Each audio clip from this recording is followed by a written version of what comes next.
Good evening, everybody. Hello, hello. I'm Gravity42. Well, I'm just Gravity. But I'm here on Gravity42 on Twitch. I'm here with my burglar of extraordinary renown, Gravidoc, on the Brandywine server. And I'm going to try and get the cosmetics from the pirate quest. What is it? Whatever it's called.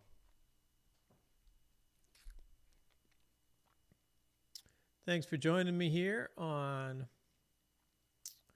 Sunday evening, or for tuning in later if you aren't here right now.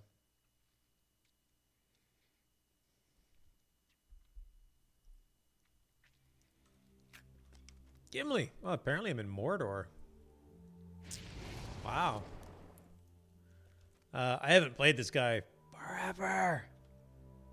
I apologize to my good friend, Big Ed Mustafa. But I sort of stopped playing. Hey, Van. Hey, how's it going? Nice to see you. I'm playing my 40 Thieves burglar tonight. I want to get the my goal. Well, I got a bunch of goals tonight. For this guy, I want to get the eye patch, the cosmetics from the Shipwreck Mariner quest, whatever that quest is called.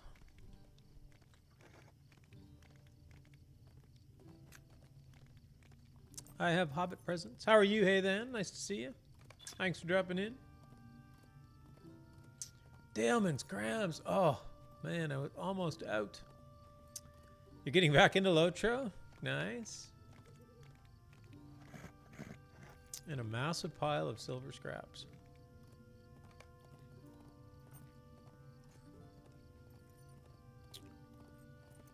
You are an officer within a kinship. I have been made an officer. Nice. You're getting back into LotRO. That's cool. That's nice to hear. I myself sort of took a break from LotRO over the summer, which meant I was only playing it like 3 or 4 days a week. That for the last 3 or 4 years, I can feel myself kind of like playing less. And that's sort of what it dips down to. It's like every other day instead of every single day. And then I pick it back up again.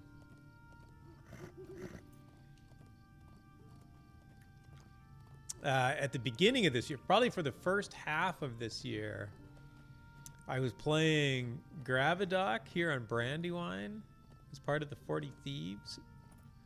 I was playing my Minstrel on Crick Hollow as part of the Raiders of the Lost Orcs progression kinship. I just had characters going on everywhere. And honestly, it burnt me out a little bit. So I have been focused, the last few months I've really just been focused on playing my characters on Landreval, which is my home server. Kind of sticking it there, sticking my playtime there, and felt a lot better about my LotRO playtime. You finally got to Angmar for the first time. Nice. Oh man, I remember Angmar terrified me the first time I was there. It was so different than everything else. I mean, there's just nothing like it. I mean, you may or may not have went to Forakel already. And it's very unique. But everywhere else is just kind of green and normal and maybe dangerous, but... A shadow is on my spirit. Yeah, Angmar was scary. And the audio for it is so good. The background noises, they have these, they're almost like voices. You can hear like ghost voices or something like that in Angmar. Anyway, this guy, this is a seasonal quest. It's only available in September. Is it still September? Yep. Okay, good. Forgot the day of the week. Forgot the day of the month.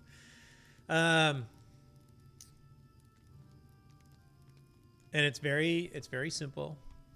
You take this quest, and you go and talk to somebody. So basically, it's a little wrong. First mate aboard the Gilminial. We were beset by a great storm. Anyway, their ship crashed. The Brandywine isn't really navigable by ship. One, they've got this bridge here, which would basically stop any kind of ship of any reasonable size. It's a sorry day. But whatever. It's fun. There's a ship. You can sort of imagine that, like from here to Numinous, you would get ships. Like that sort of does make sense. But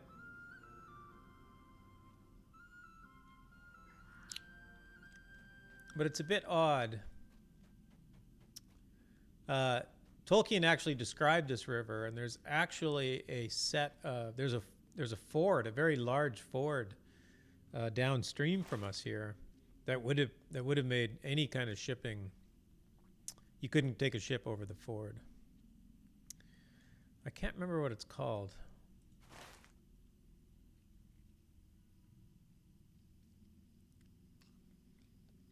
So yeah, it's this river. So you can sort of imagine it that it would be very useful to be able to go out to the sea and then all the way to Numinous on it. But anyway, doesn't matter.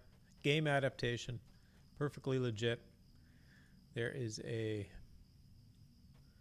ship has crashed. There's a bunch of barter things. I can't actually show the barter things yet. You have to finish the quest first. So, it's a very long walk down the river.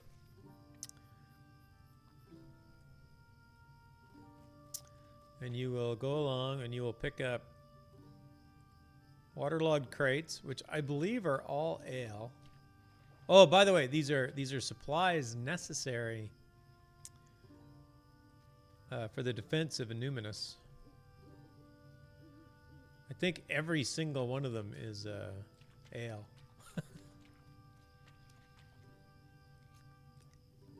I guess it's maybe that's just what they pay their soldiers. And kegs of cram.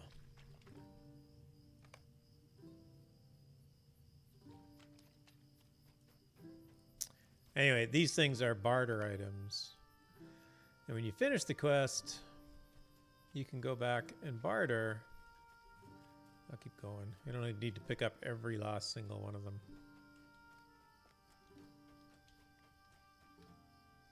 Ah, I fell into the rock.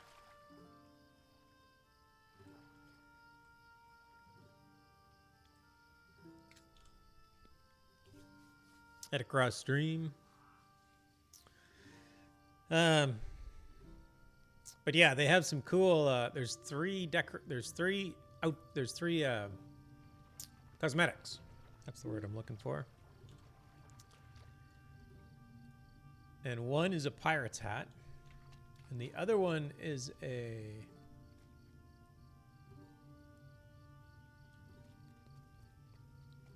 eye patch. And then the third cosmetic are basically both of those things together in one cosmetic. Hey, Zinger, nice to see you. Hey, look, I got Gravidoc out. I'm going to try and get my eye patch on Gravidoc. Even though I haven't been playing him much lately, I feel like he should have an eye patch.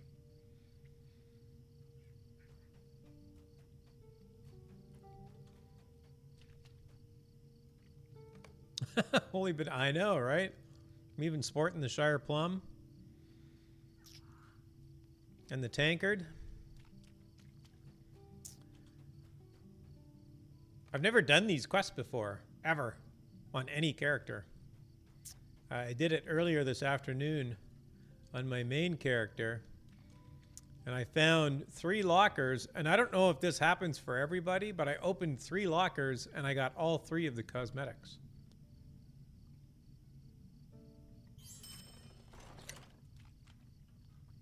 Oh, I got the eye patch. There we go. So I'm done. That was all I needed to do here today. All All right, let's see. Whoop! Turn around, grab a duck.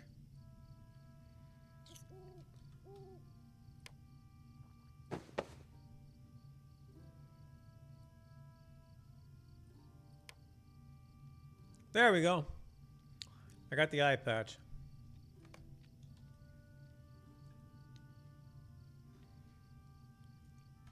Now I'm very piratey. All right, I'll see if I can get the other cosmetics now. Shire-plum is a good choice as it contrasts well with the murky waters. It does.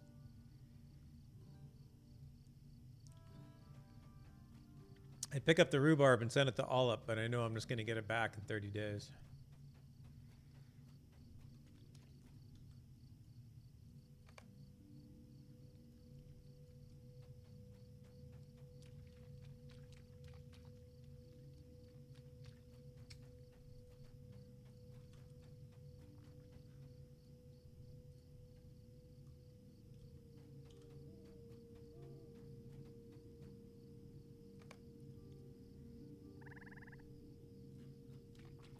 I don't quite get why these two items behave so differently when you pick them up.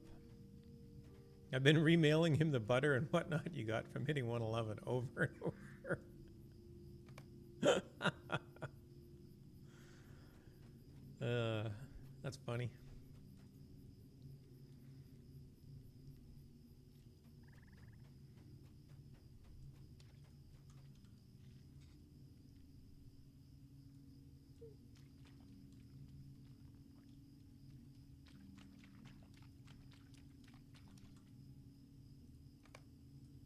Anyway, I'm just headed up. This is not exactly the most exciting gameplay, just following the shore of the Brandywine.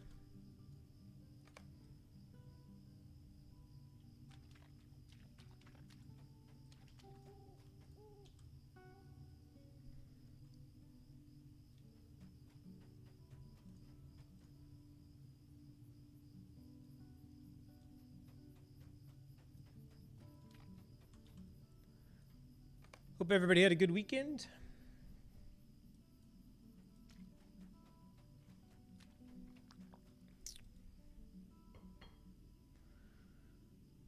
I've been having some fun doing some renovations in the house. I live in a 125-year-old old Victorian house in San Francisco.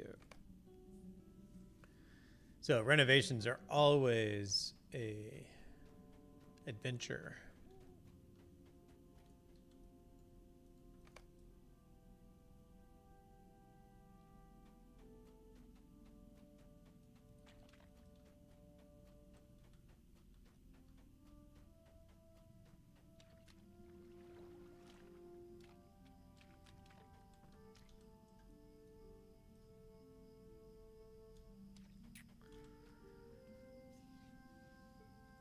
Here's to hoping you find some hidden treasure in your house. I know. Wouldn't that be nice?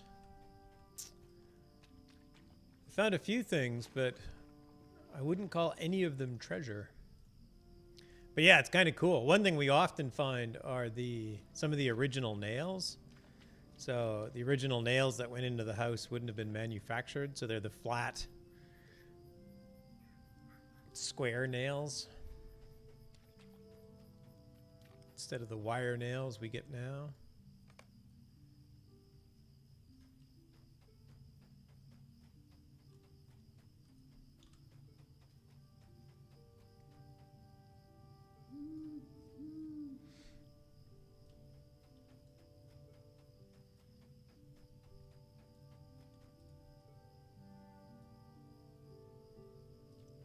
Today's project was replacing some old door mortises.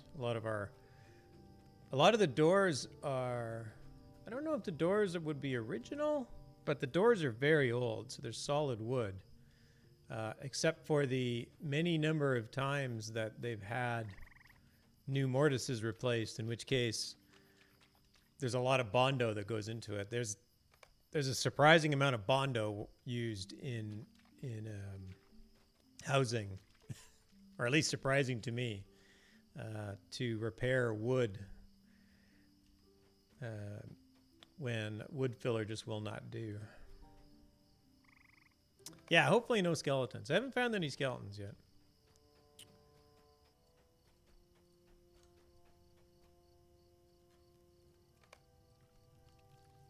I suppose if I was an artist, we did find we found a crayon. I think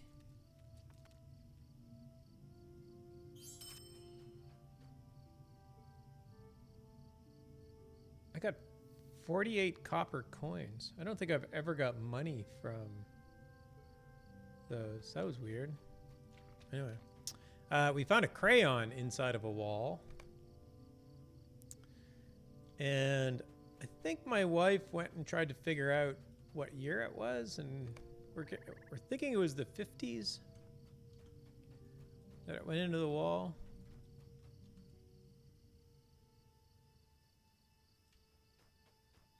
I mean, it could have been purchased in the 50s and went into the wall in the 70s. I don't know, but...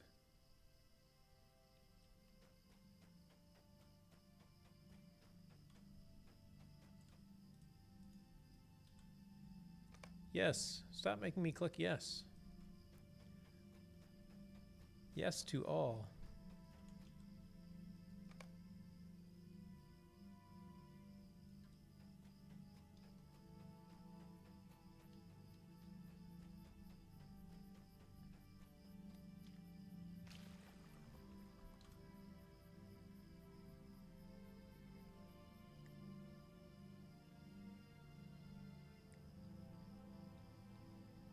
Swim, grab a duck.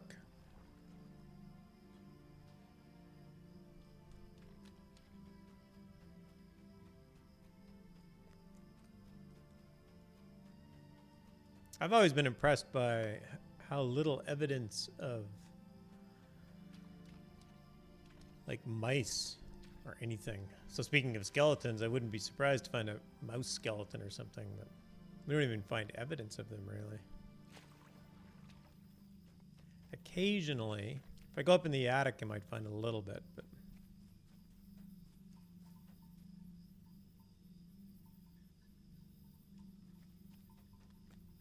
these old houses out here in California are built out of redwood. So the whole, pretty much the entire frame of the house would be redwood.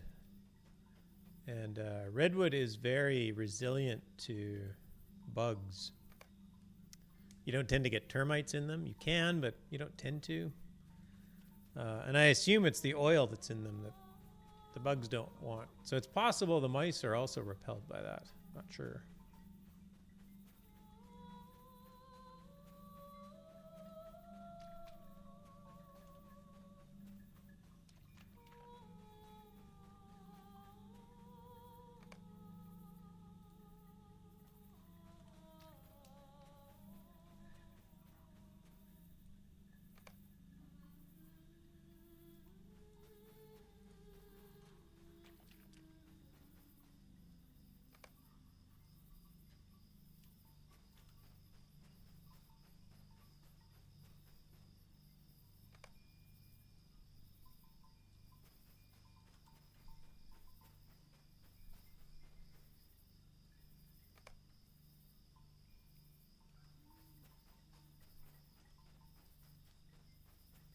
It's all cram on this shore. There's no, there's nothing else.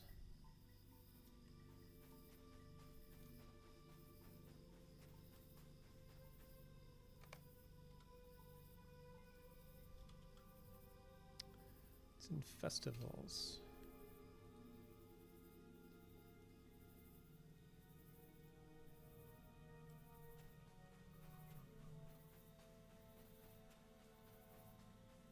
I got 58 bottles of ale and 31 kegs of cram.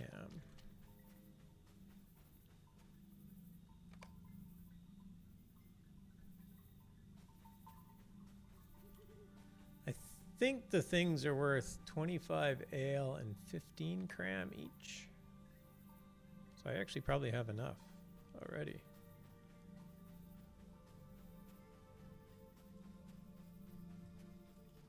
All right, I'm just going to ride on to the quest, to the end of the quest.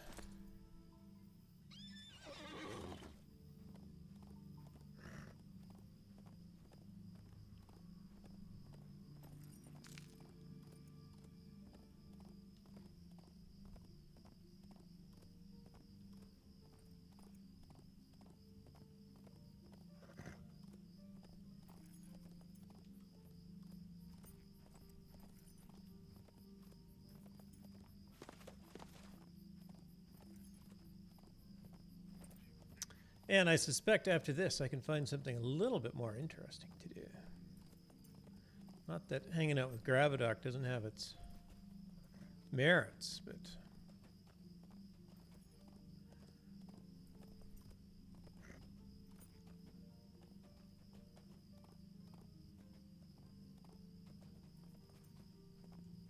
Yeah, I didn't get many lockers, only the one.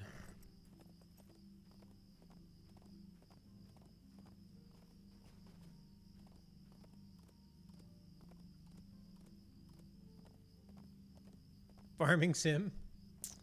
Well, I could do that. I've actually been playing it, but I had my big project last week. And that worked out really well, but now it's just like farming and it's just going up and down. It got a little boring. A shadow is on my spirit. I need to keep doing it so that I can grow. All right, so we've collected all the stuff we need. I don't see any more. I was hoping to get a couple more lockers.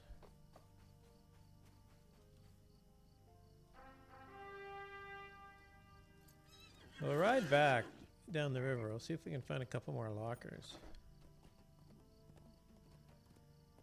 I assume when anything spawns, it's going to be one of these three things: the crate, the cram, or the locker.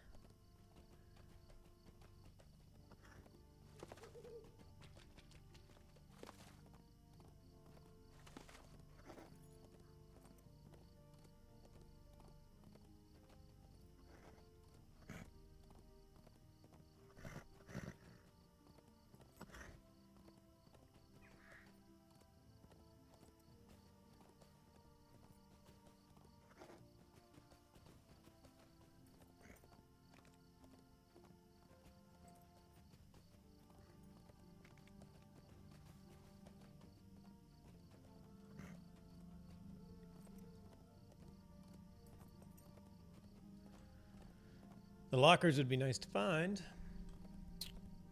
Then I know for sure I'll get all my cosmetics. Or I think. I was mentioning this earlier, and I've never done these quests on any character before. Or picked up any of this stuff.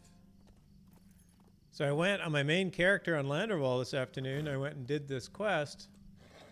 And I went down and I picked up a bunch of things. On the way, I found 3 lockers, and the 3 lockers dropped each of the 3 cosmetics. So I didn't have anything to buy when I was finished. And I'm not sure if I just got really lucky or what.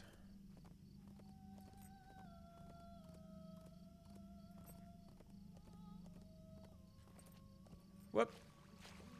I done run off the road. It's okay, I think I gotta go across pretty soon.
A keg of cram. I wonder why they put it in a keg.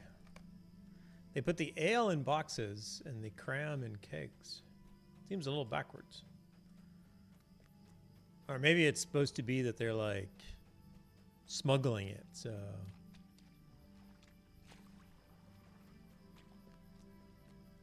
They're pirate smugglers.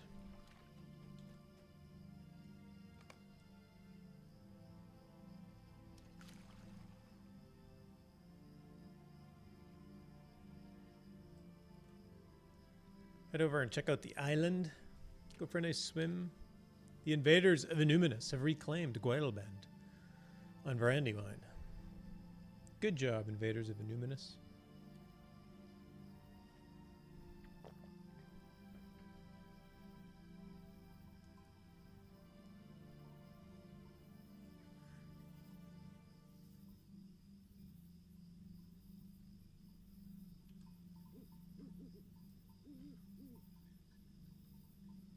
This water really is murky, isn't it? It's like very, very brown.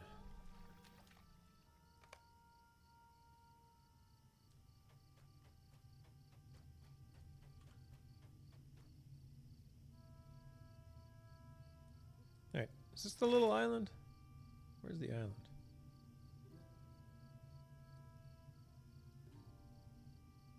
Oh no, there's the island down there. John DeGard, hello and welcome. Thanks for dropping in. I am completing the tale of the shipwrecked mariner. Whoops.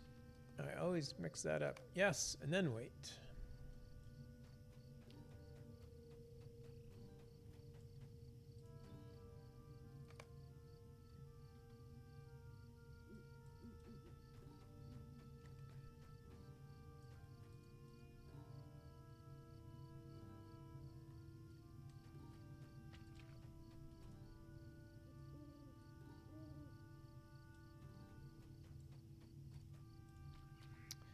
I found one locker. So if you've never done this before, it's very simple. There's just a quest. You get it by the Brandywine Bridge, just outside of Buckland. And they basically make you run down the river and back. You run into Evendom. You actually run to their shipwreck, which is actually very close to the shipwreck that you may have already seen in Evendom. That is underwater. And that one also gave me 60 copper coins. That's weird. I don't know why some of them just decide to give you money. But all these little spots will either give you cram, ale, or there's a locker, and the locker will usually drop something rare. But the lockers are also rare. I think I did it once a long time ago. Yeah, I don't think I've ever done it before today. This is the second character I've done it on today. All the rewards are cosmetic, so you only really need to do it once per server.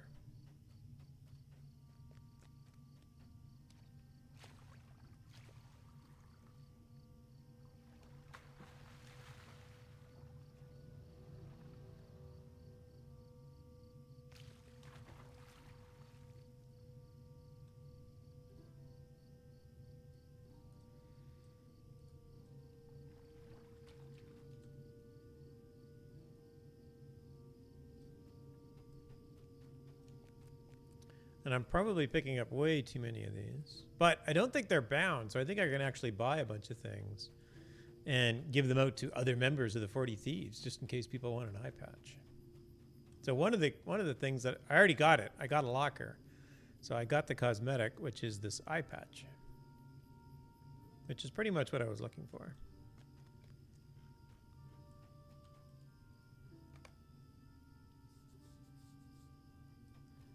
All things sock. Hello. This is a hobbit. I will stand up here again. Hobbits don't typically come this well dressed, but there's a few of us that are that take fashion very seriously. I thought they were account wide.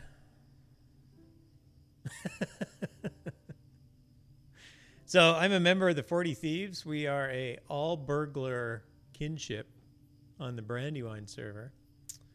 Zinger is actually our new kin lead, kin owner, kin. What do they call it? Oh my gosh, Bogart's in. Nice. Zingrab.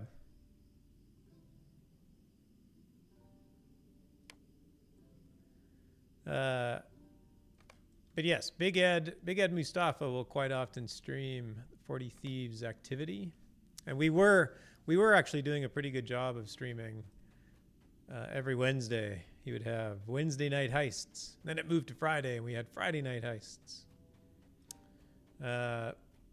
But real life kind of happened, and it kind of fell away. So we haven't really done it very consistently in the last little while.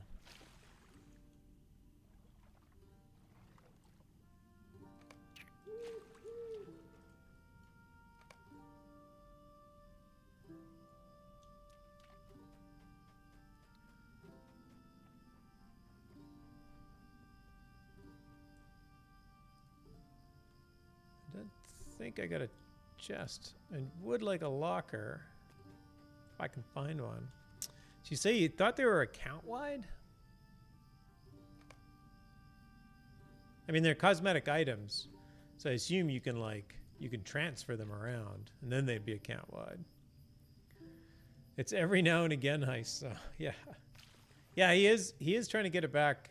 He is trying to get a regular schedule going on Wednesdays again. I work from home quite a bit, and I used to work from home on Wednesdays. I'm out west. So it was actually starting at 4 p.m. my time. But I now work in the office on Wednesdays, so it can be a bit of a challenge getting home in time.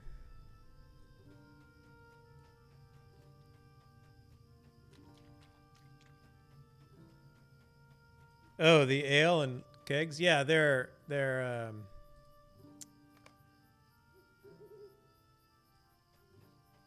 shared. There's no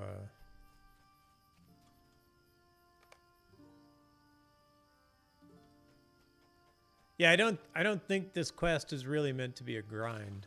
I think it's just meant to be a fun little diversion that you can do to get some cute cosmetics. I think it starts on Let's Talk Like a Pirate Day. I don't know. It happens every September.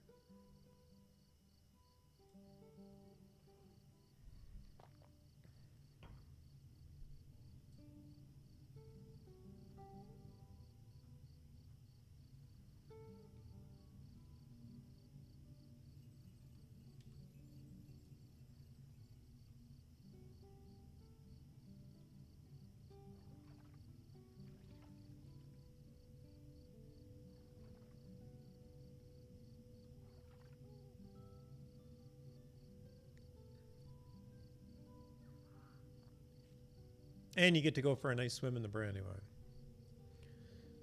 Other than the chicken quest, it's pretty much the only quest that makes you go for a swim in the Brandywine.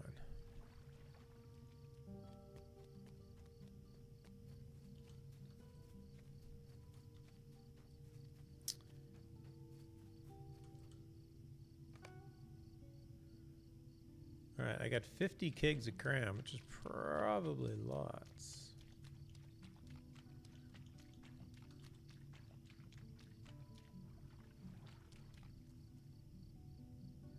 And I have 80 bottles of ale now.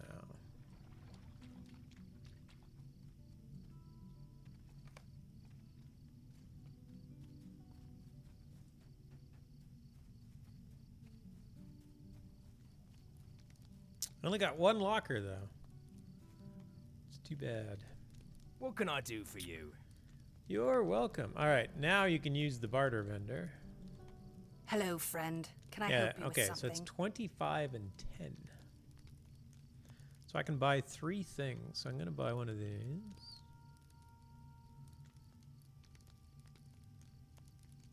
Actually, I guess I'll buy 2 of those. And one of those. So the only thing I don't have, I guess I could have bought the hat. Whatever. All right, now. So the one that I got out of the thing is bound. Oh, it's bound to me. Interesting. Oh, these are all bound to character. Oh, I have failed. I was hoping to share them. Oh, well. Apparently, I cannot share them. If anybody wants those, you have to go get them yourself.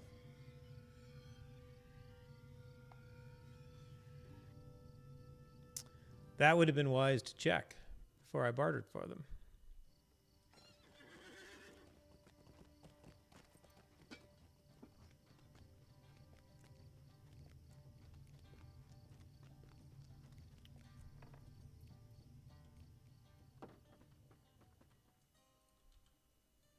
Greetings, friend. Yeah, I do want to get rid of my silver scraps. Haven't done inventory management in a while.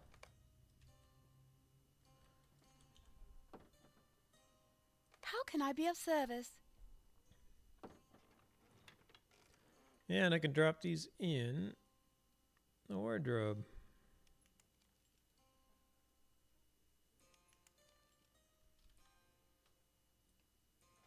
I don't know if they die. Do they die? Head. Can I set head to shire-plum?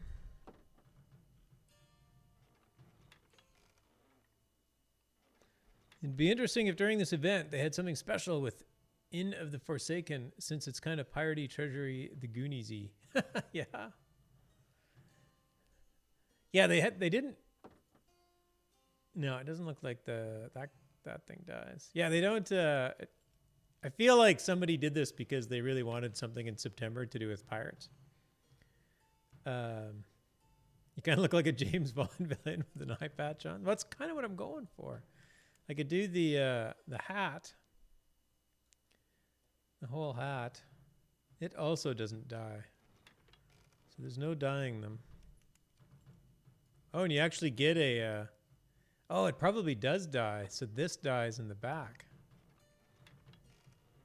Yes, it does. Ha, nice.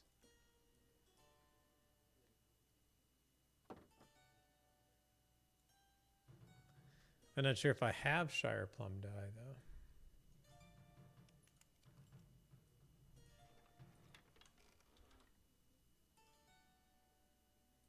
Wait, what was I wearing? Mariner's hat and eye patch.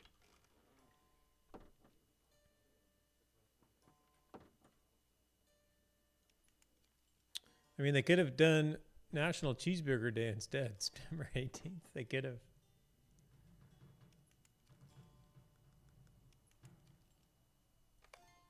How can I be of service?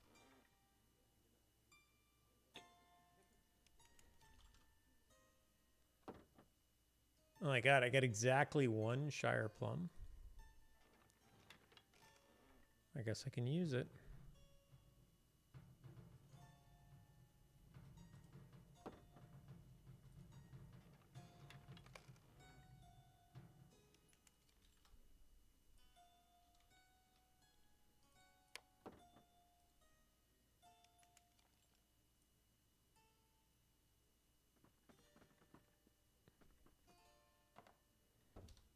All right, there we go. Shire-plum dyed, pirate hat, and eye patch. Goal number 1 down. Success. You want to dress up as Mayor McGee's? Exactly. That would be fantastic. Oh, that's too funny. All right, let's go to. Does this scene work? It does work. All right. Mostly just so it doesn't go black. Now I'm huge on the screen. But I'm going to switch servers. I'm going to go over to LotRO. And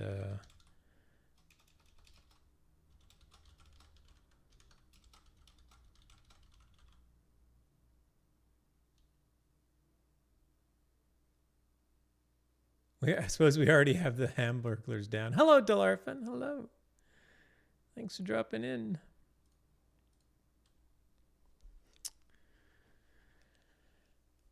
Yeah, I suppose we could get a. It's too bad the Isengard prison outfit wasn't striped instead of just being rags. I realize that would have been out of lore, so to speak.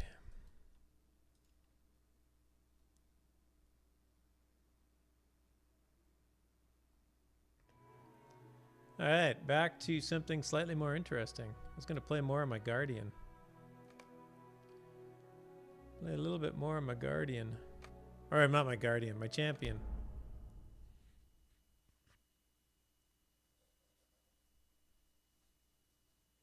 Because I was having fun with this guy on Friday. I was starting to learn Champion for finally. Since forever.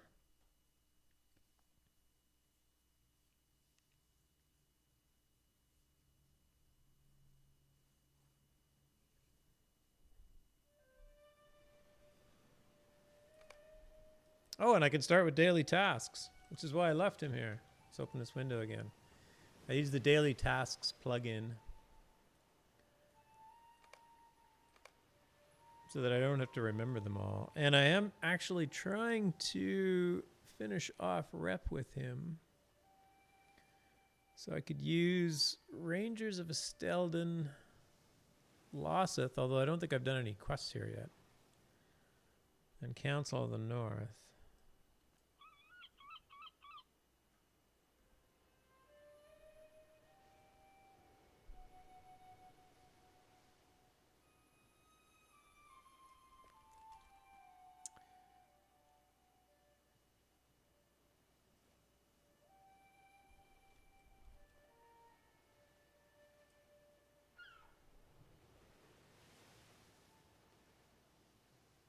I think all I want to do is Council the North.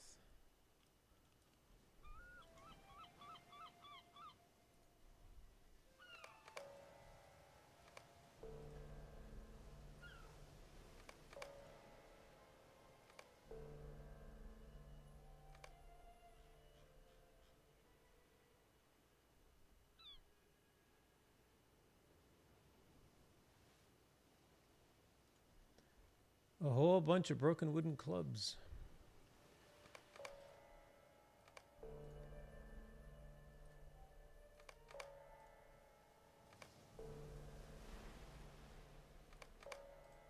Whoops. Go away.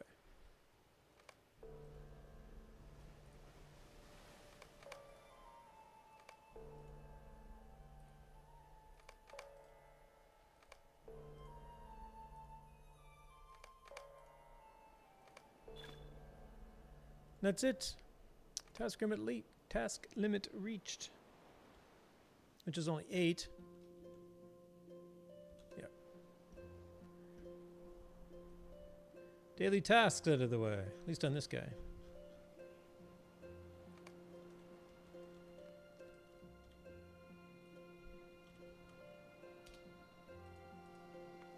And I'm questing in Eregion, which is easily in my top 30 of favorite zones. Actually, it's probably in my top 5. I love Eregion. I don't know why. If we are to find I'll help this Mithril in dwarf. Khazad-dûm, we will first have to deal with the orcs. Because he's a dwarf. We'll help these guys Mind just because my they'll give me words, rewards. You may be of service to me. What do you need? Might you spare a moment of your time?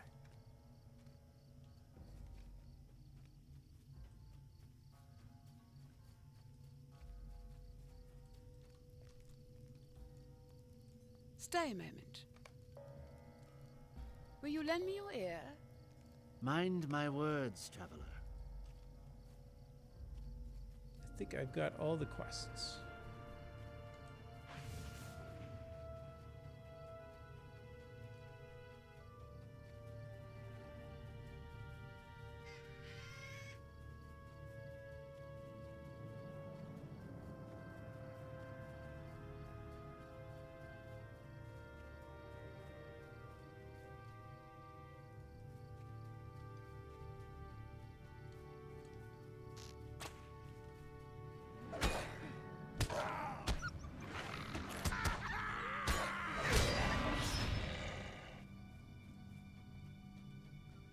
I'm slowly learning to play a champion, even though this guy is level 56 now.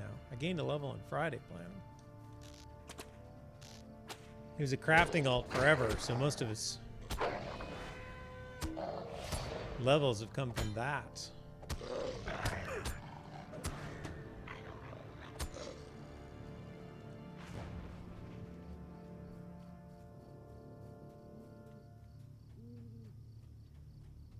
Oh my gosh, a scared pony.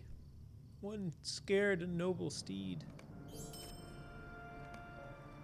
Of course, I love that they, you know, they put in noble steed. But all I can think of is Shrek. Donkey, I'm a noble steed. Good old Bill. I'd forgotten I was working on this Rust and Rhyme, though I was a fair amount into it. Nope, 4 of 16.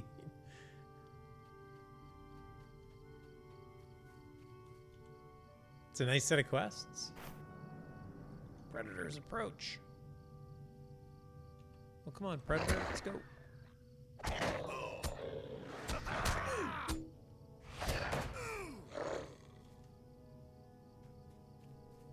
Oh yeah, Bill doesn't actually follow me anymore, does he? Just kind of waits there.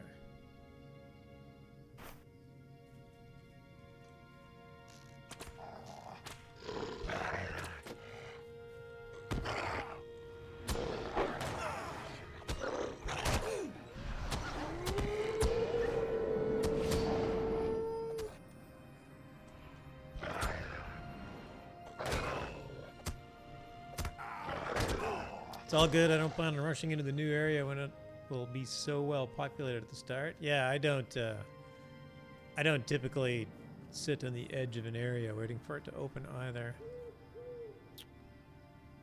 I think the Lay of Rust and Rhyme may be my favorite storyline in the game overall. Cool.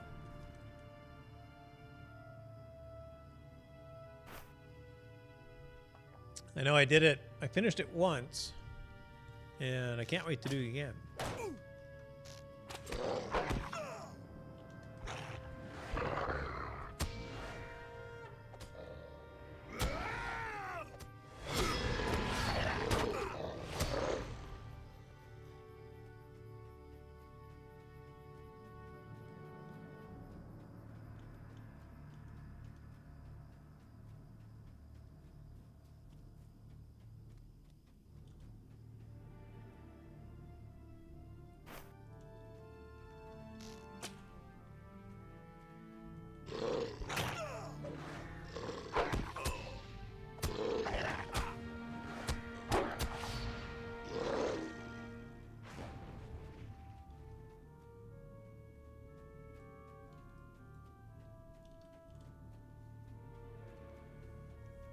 Figured I should see if I can get an extra black key or two before they're removed and notice Thranduil. I don't know. Oh.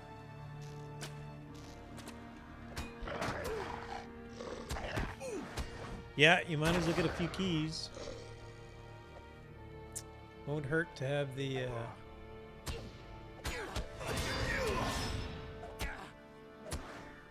few chests to open.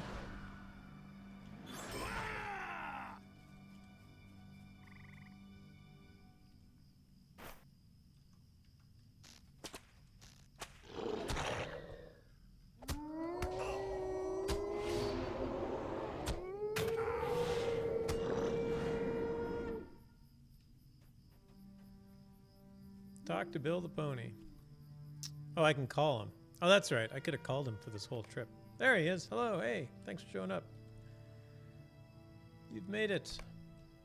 Excellent. Bill is safe. He will go and have a long life serving Parliament Butterbur.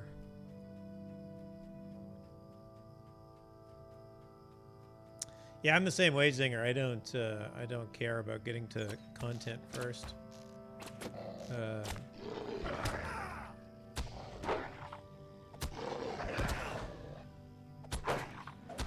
I've really enjoyed doing my official LotRO stream, doing the endgame Will questing. you lend me your ear? That's been really fun. So I'll probably just wait for a few weeks just so I don't spoil the story for anybody that cares. Find the tower on the hill. That tower? I found it. It's right there.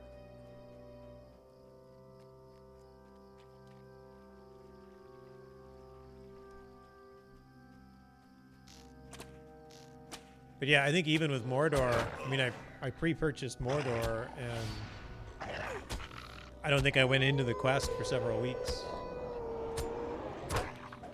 after it opened. Just not in a hurry.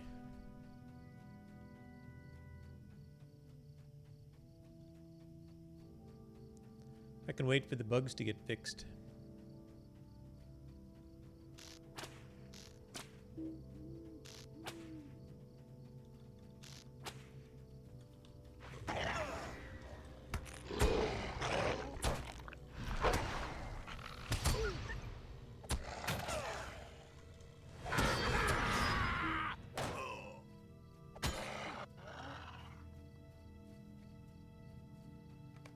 Found the tower.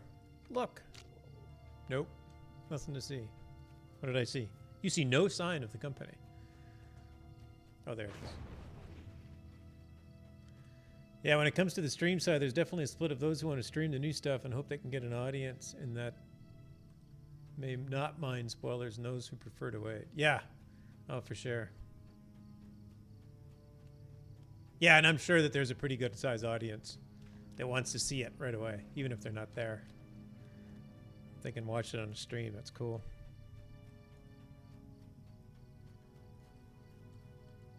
A shadow is on my spirit. We found not.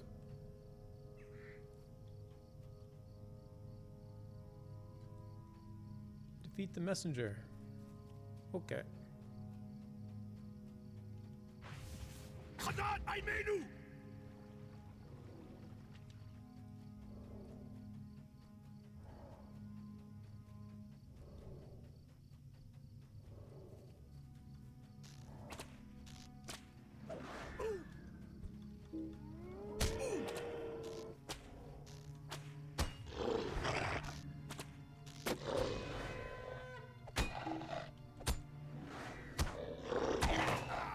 Oh, it knocked me out.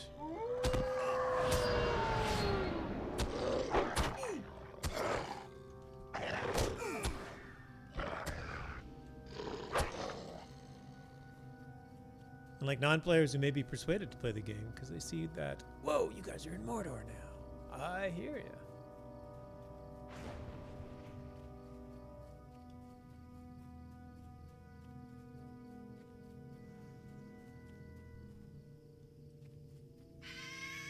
You know, I have to kill a bunch of these lizards, but most of them don't count.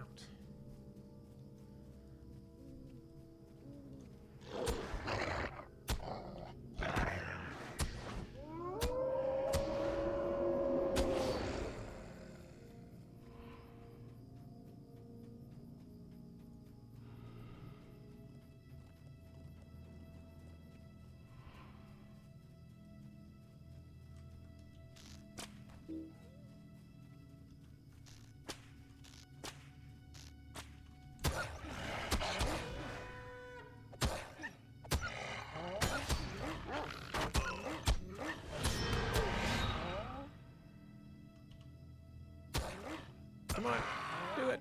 You can do it. Wait, where was the messenger? No, he's like right here somewhere.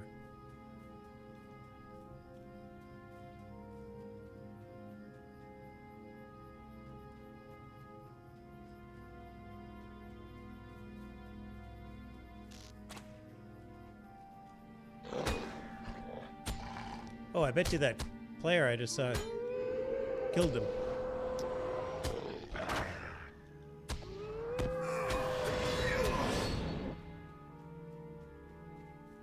It's been a long time since I had to wait for somebody to respawn for a quest. That doesn't happen very much, especially in non-higher end areas.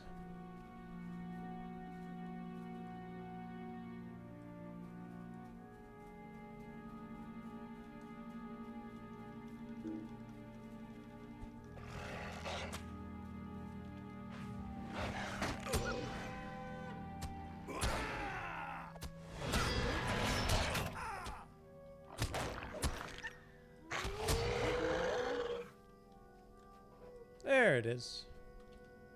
He is. Come here, messenger. You can't stop the message, Hermore. No, but I can stop you.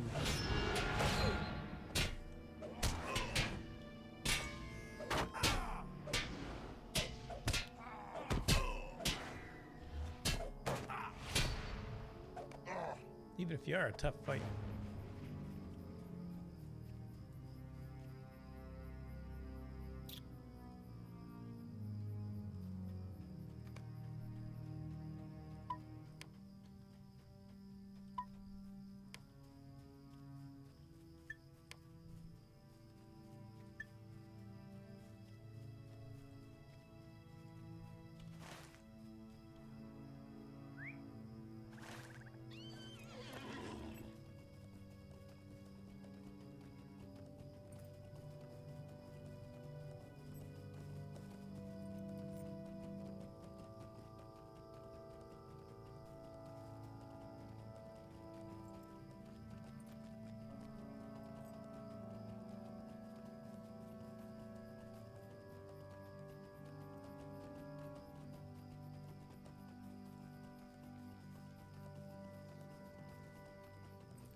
This is such a nice area.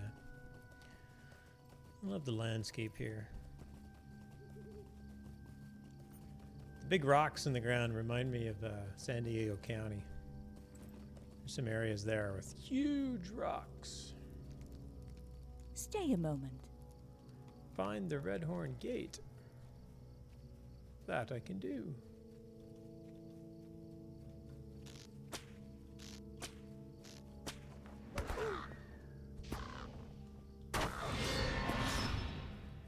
Yeah, I like holly trees. I like these trees. I'm not sure if I've ever seen a real holly tree in actuality.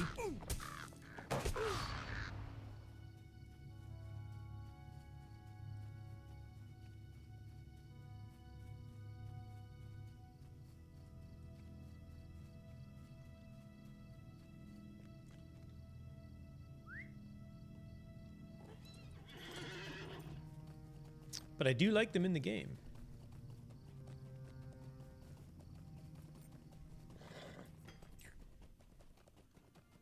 Darkwing Spy. And another one. Perfect.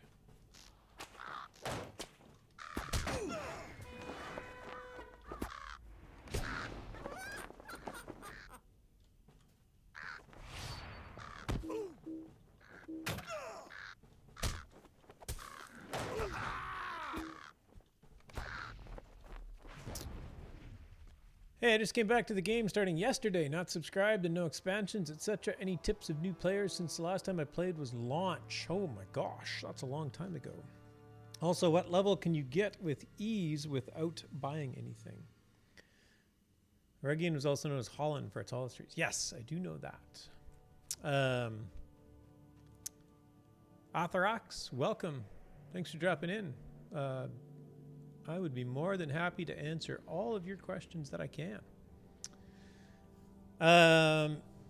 Any tips for new players? The best tip is just take your time, depending on what you want out of the game. The game is a lot of fun. It is... The level cap right now is 115. It's going to be 120 in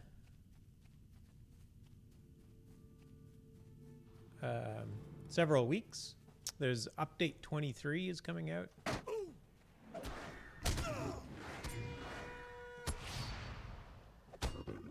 So don't race to get there. Like don't worry about, oh my gosh, I'm level 1 and I see all these people in Bree that are level 1. You won't see anybody in Bree in level 1. By the time you're out of the starter area, you'll be like level 6 or 7 or something. But, you know, don't worry about trying to get all the way through the whole game. So you played at launch. So you've come back. Hey, Ponton, welcome. Nice to see you. So you've come back. Did you play at launch? Like, did you have an account? Do you still have that account? Because my first tip is that if you can get a hold of that account, you should try and do that, because there might be some value in it. Like, there might be some things in it that you may have to buy if you go free to play.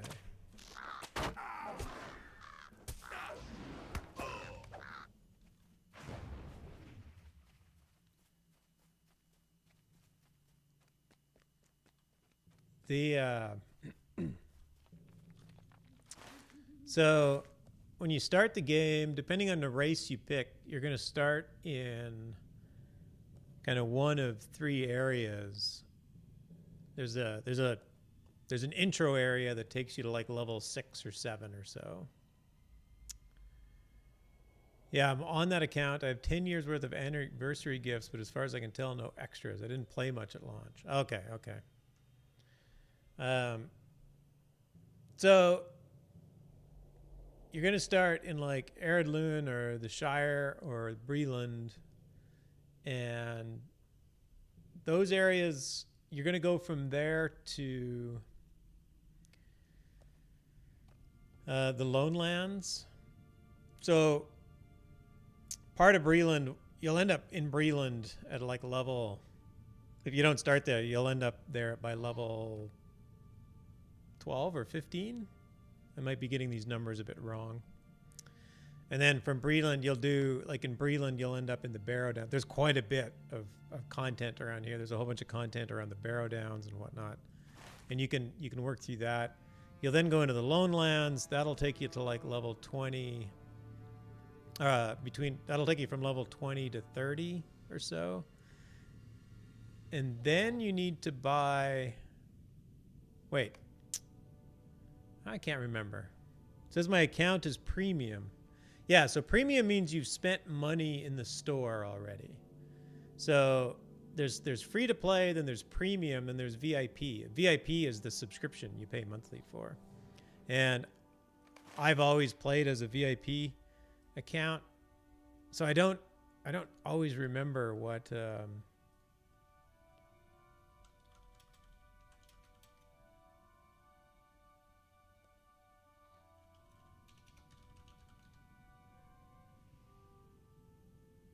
I don't always remember exactly which content you have to buy because I never had to buy any content. The LotRO wiki is really good.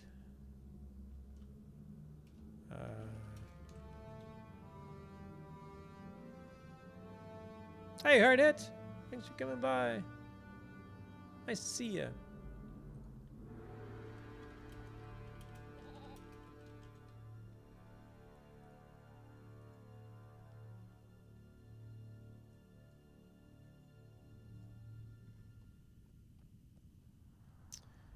Yeah, North Downs. Oh yeah, the Lone Lands. The Lone Lands is not free. You do have to buy the Lone Lands. So you'll get a bunch of epic quests. So like I'm on Epic Volume 1, Book 7. So you'll get these epic quests. You can play these epic quests. They are free. There'll be Volume 1, 2, 3, and 4 of the epic quest line. They will take you all the way to level 105. They'll probably take you to level 115 if you do a bunch of side content and whatnot. And then the quest packs, let me drop a link in here. That tells you what quest packs there are. But sometimes there's an easier way to get the quest packs. Like, besides the quest packs, there are expansions. And if you play the game since launch, which I didn't, you would understand the expansions better. I kind of bought them all at once, so I don't know the order that they came out in. But what you see on the Ariader map is basically what you bought originally, ignoring Enedwaith and Dunland. And then you go into Moria.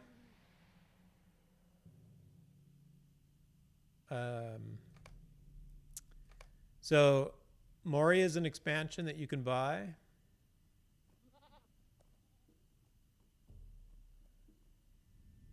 See, I don't even remember all the expansions.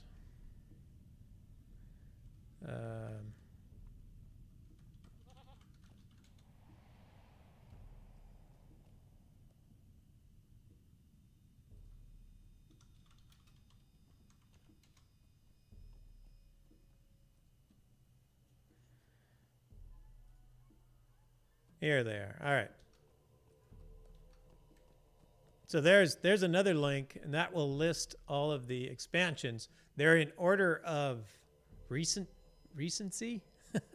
So the latest. So you want to, if you scroll to the bottom, you'll actually see the expansion. So one of the best ways to get, there's the quad pack, which contains the first 4 expansions. If you want the first 4 expansions, you should get the quad pack. That'll save you a bunch of money. Occasionally they go on sale. Zinger says, if you do have the LP available to buy the Ariader bundle and you own none of those, it's a good deal. John DeGard asks, was Siege of Mirkwood an expansion or just an update? And yeah, that was the first question I had. It's like, wait, was Mirkwood an expansion? I don't remember. The expansions were, yes, Siege of Mirkwood was an expansion. Mines of Moria, Siege of Mirkwood, Rise of Isengard, Riders of Rohan, Helm's Deep, and then Mordor.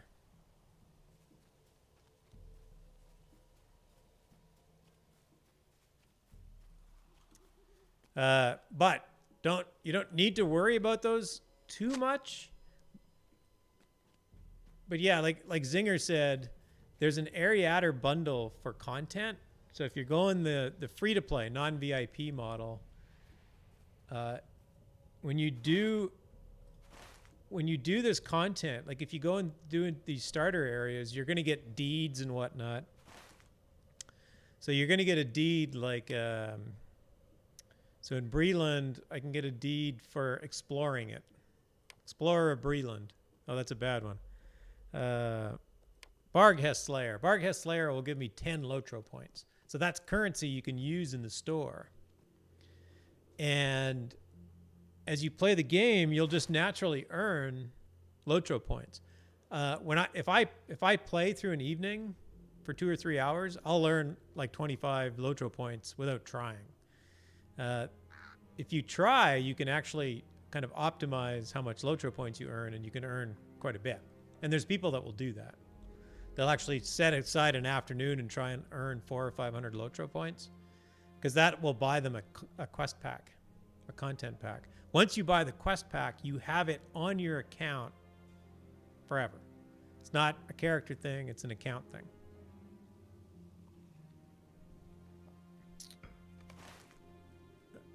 So that's the LotRO points. So you can actually play the game. You can actually get all of the content by earning LotRO points in the game. But your original question said, and also, what level can you get with ease without buying anything? Playing without spending money is not easy. It is a lot of grinding. You got to do every deed. You have to have lots of alts. You have to do every deed on every alt. It's a lot of grind.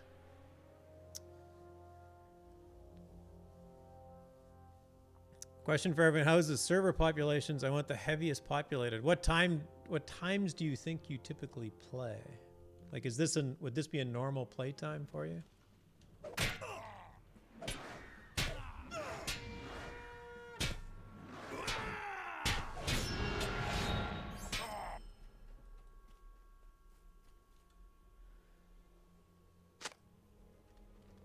I think, yeah,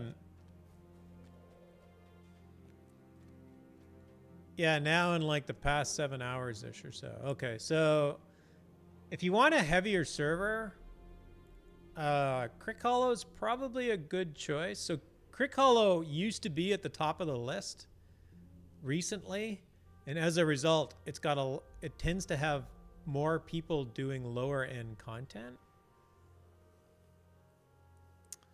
Yes, hey Mary Rose, welcome.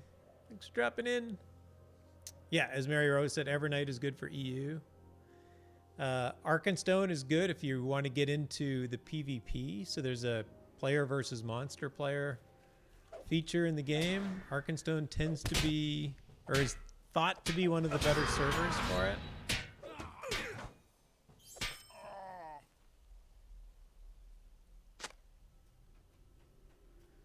Crick Hollow tends to be more populated with lower non-level cap players, so if you want to see people right away, that might be a better choice. The server that I play on is Landerval, which is the North American roleplay encouraged server. There's a lot of events on Landerval, so if you're into the music system, Landerval tends to be the preferred choice. It's not the only choice. There's lots of good content on every server, but each of the servers kind of have their own kind of specialty. Do people play 1 to max on Arkenstone just to PvP? No, you can generally PvP.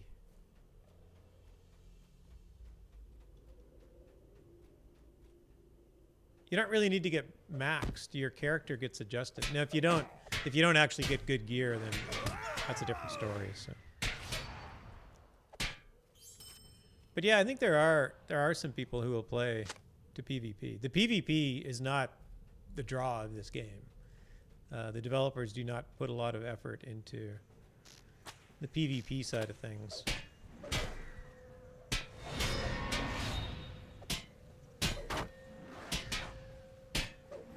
That statement sounded a little judgmental. I shouldn't say they don't put effort into it. They don't put a lot of priority on PvP changes, so it gets a bit neglected. Cotton says, I bought LotRO points, I got a few expansions and went VIP for 1 month. Other than that, been most free to play and grind out LP and bought every quest pack. There you go. Yeah, the free to play model is really quite good. You pay for convenience. If you want to spend many hours grinding out LP to get a quest pack, you can do that. Or you can pay them $5 and you'll just have it instantly. So the store is actually, the free-to-play model, I think, is one of the best. It's very fair.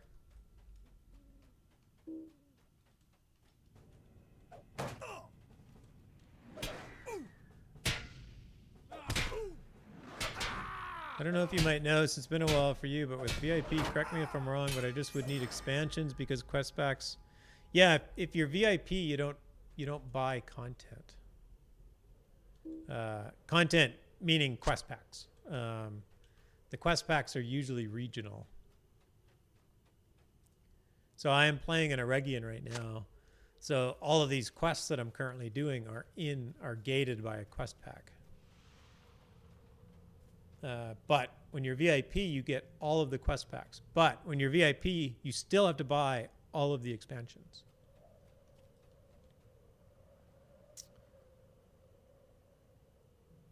So some of the content is still gated by the expansion.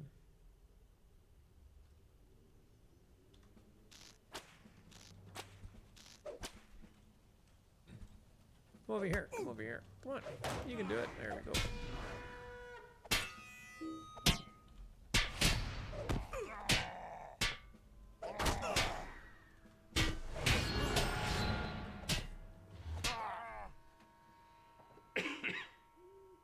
Oh, excuse me.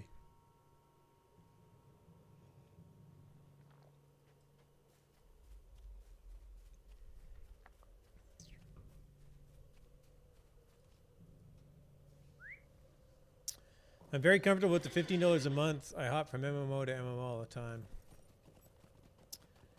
Yeah, the if you go VIP, it's $12 a month. Or $35 a quarter, or $100 a year, I think. I can't remember. I I was doing monthly for a while, and then I did quarterly for a while, and then I just do yearly now. So I pay the $100 once a year, and I'm VIP for the next 12 months. Look for signs of the company. An avalanche blocks the way. Yes, it does.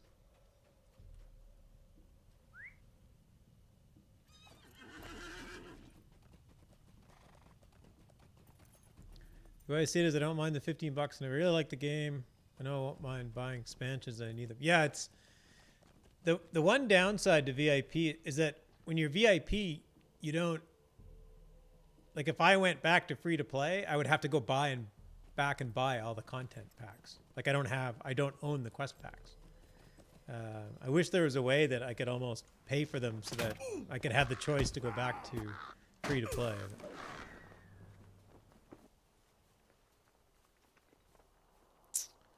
It's $15 a month or $30 for 3 months and $99 for the year. Okay, I was close but wrong. Thanks, Martin. I appreciate that.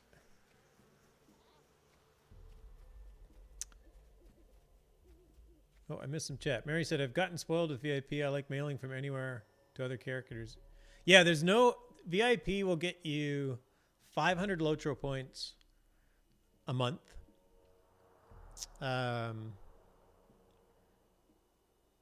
And it gets you this little feature. So I have a hotkey. I can open up my mail. I'm out in the middle of nowhere. And I can compose mail and I can send something to somebody. So if I want, I can go and send this aquamarine to another character of mine. That guy. Send. And now it's gone. Magic. That's the only feature VIP gets. But you also get 500 LotRO points every month.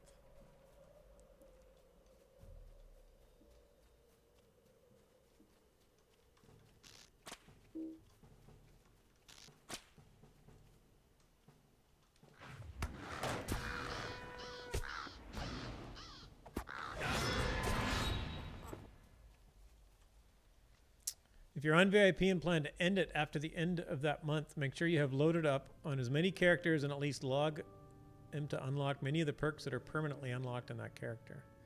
Yeah, there's a bunch of free things you get. That's true too. I shouldn't say that the mail is the only thing. There's a lot of things that will go into your wallet. And wait, no, that's not it. What are the perks that are on it? It's like riding or something? I don't even remember. I've been VIP too long. I don't know the difference anymore. But yeah, logging into a character as VIP kind of upgrades that character forever. Even if your account goes back to free to play. My main class is a minstrel. If you're watching this particular stream for how to play a champion, you are in a bad place. This particular character is somebody that I've meant to get better at, but I'm not very good at. Trait slots, swift travels, etc. Oh, okay, yeah. Oh, swift travels too. Okay. Yeah, those are very useful to have. So Zinger's talking about your trait slots are... You have to buy these. When you're VIP, you get them for free. So you get 5 trait slots. When you're free to play, you have to buy 3 of them or 2 of them.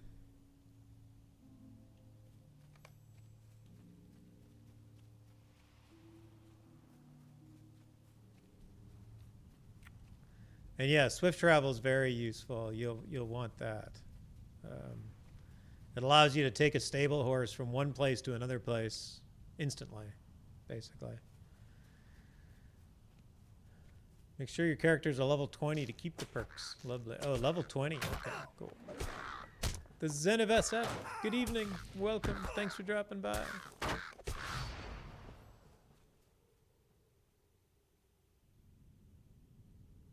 The trade slots in all 3 of those tabs? Oh, these ones too. But not these. You don't have to buy anything here, do you? Yeah, that's right. You have to buy your class traits too. Or race traits and virtue traits. Need one more bird. Oh, you have to buy those? Oh, I didn't know that.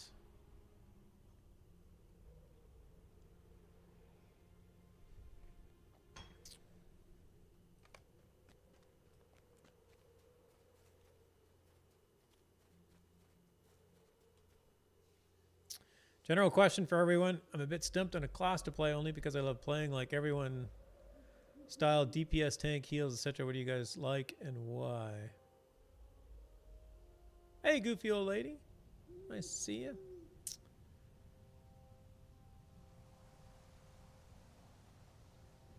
Yeah, the depending on your style, there are in the how many classes do you get? How many character slots does a free-to-play player get? Or maybe you know, Author. Like, do you know what you know how many? You get 2, okay. You can buy those as well. They're not terribly expensive. So there's Hard Hit. Gifting a subscription to John DeGard. Thank you, Hard Hit. And welcome, John DeGard. I don't get the Runekeeper, Warden, and Bjorning. Hard Hit's gifting a subscription to Goofy Old Lady. Hard Hit. Thank you. Very, very kind. Thank you so much. Yeah, there's a high elf race as well. So, Runekeeper and Warden are part of the Moria expansion. So if you buy the quad pack, you'll get the Moria expansion, and with that, you will open up Runekeeper and Warden. You'll be solo primarily. I get to okay. John DeGard says, I love Guardian because it's good for both solo and group play, and I like being up close to the enemy while beating on them. Yeah, Guardian and Champion are your 2 kind of very typical melee classes. Very, very typical melee classes. They're not your only melee classes, but you're very typical ones. The Champion is your damage, and the Guardian is your tank. They're very straightforward classes. The Minstrel is your kind of typical healing class. I think the Minstrel is fairly straightforward. The Minstrel also does crazy good DPS at range, so he's a very good soloing. The Minstrel is actually my main class, and I love it for solo landscape quests. I love being mobile. Most of my skills I can use without stopping, so I can move, and I have AOE, so I can take on multiple targets at a time. Yeah, I love my Minstrel.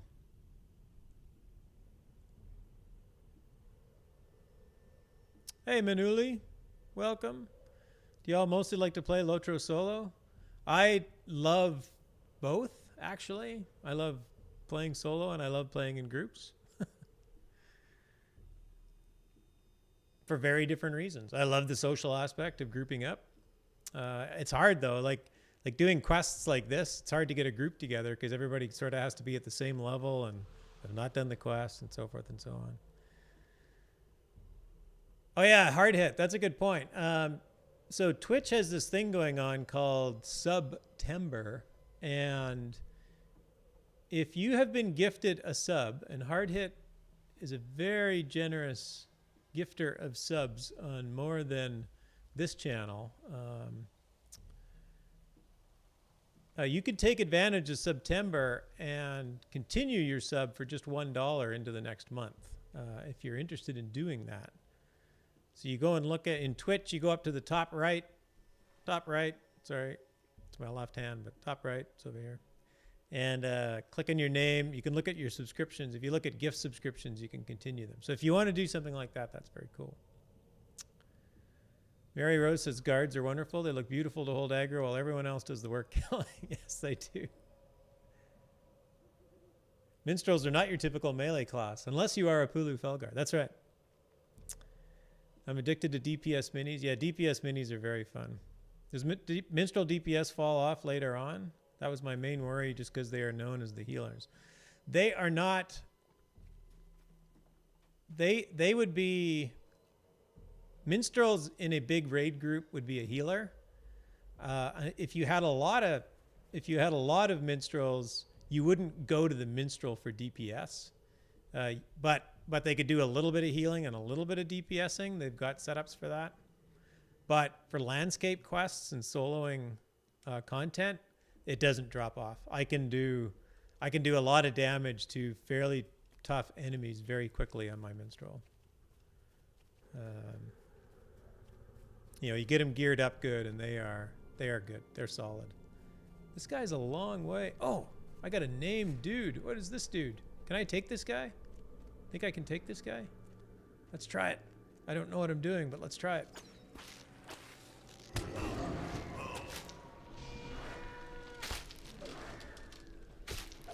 I don't think I'm going to take this guy.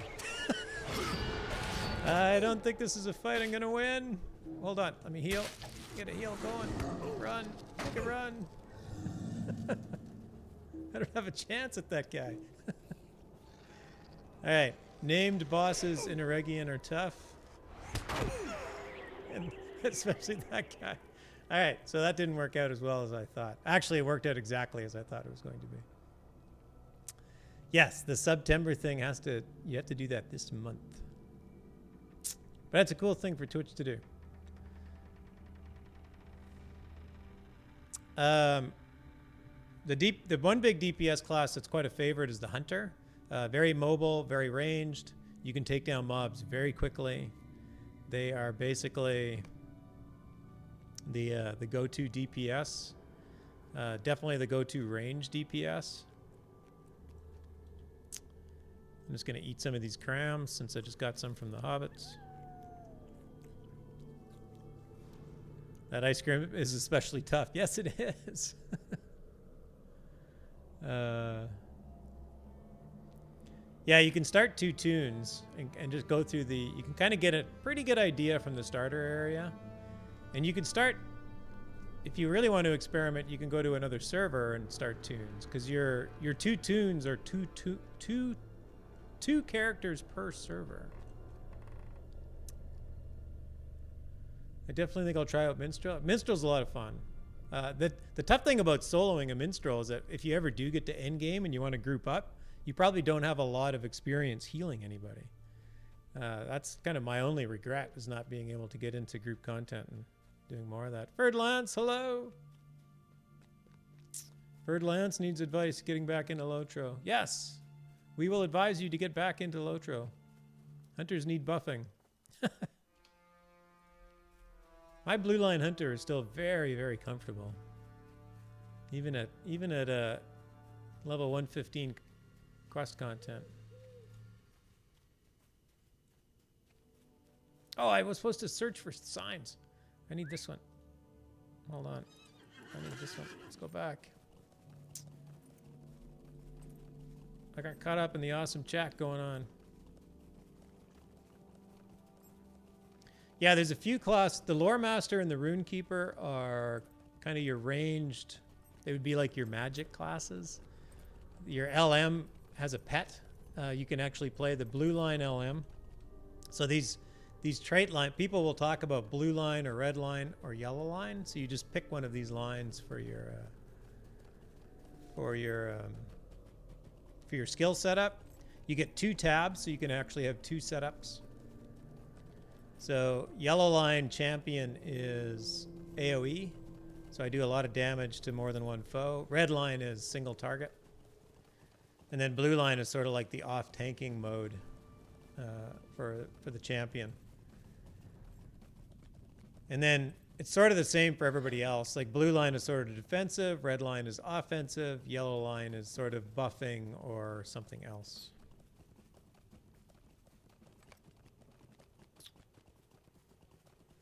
Yeah, and LP is server-wide as well. That's true. You don't have to, when you earn LotRO points, you can spend them on any server. They don't. I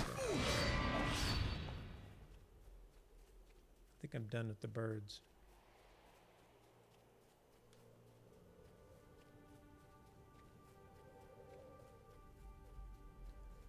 Hunters can also be stay in place in red or yellow lines, but they're good in DPS and crowd control. Yep. Definitely. Bird Lance is going to summarize his problems. Yellow Hunter really cool with awesome traps. Nice. You don't see a lot of people doing Yellow Hunter. That's cool.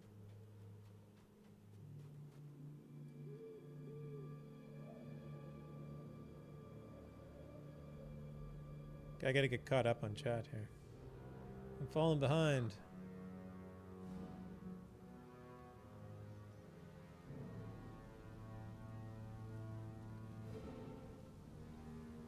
Can a Guardian use a sword and board while using the red line traits? Yes, they can. Cool. I don't think I'd ever play Hunter just because of like role playing. They aren't just cool enough to me. Fair enough. One greatest wish I had in my LotRO life. Oh, Bird Lance. I have 3 accounts, 5 max level tunes across them. So I wonder if I could jump on one of them or play a whole other. I should just jump on one of them or play a whole other. One greatest wish I had in my LotRO life over 8 years is to play and be good at the Warden. Maybe I can come back and do that and only that. You could. The Warden's a tough character. It's interesting. You know, talking about the classes, it's hard to describe the Warden.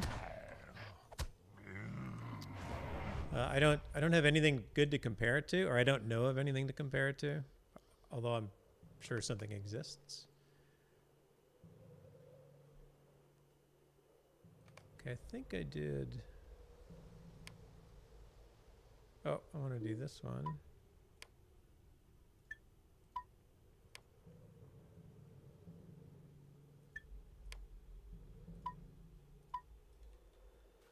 All right. The Warden has a... The Warden is interesting. They have what they call gambits. So you actually... Typically, you have like a spear, a shield, and your voice, and you use your spear, and then your shield, and then your spear, and that's a gambit, and then you execute your gambit. So it's basically a chord. So you set up your skill and then execute your skill. But each setup, each gambit builder is an attack. So you have to like do that. Wardens are very interesting. Like they're very, very unique.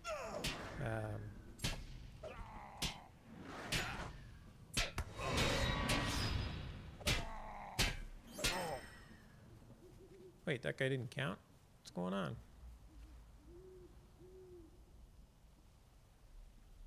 No, that guy didn't count.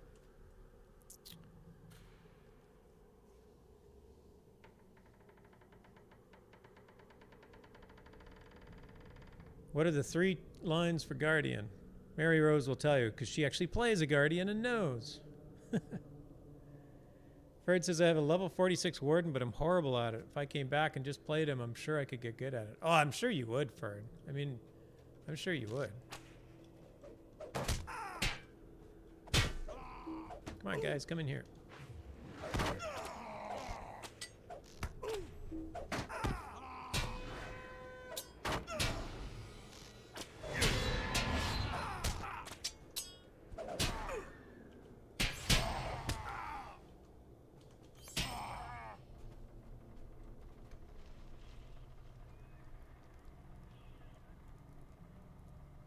I'm familiar with the Warden, I'm just bad at it.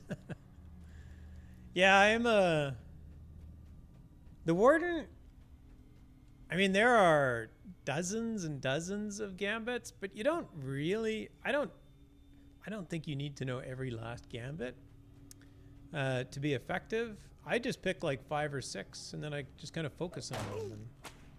And once I'm You know, I picked the 5 or 6 gambits that I know are likely to fall into a good rotation,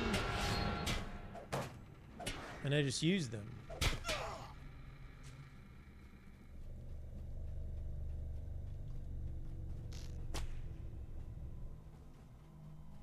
Here, let's go over here and fight this guy.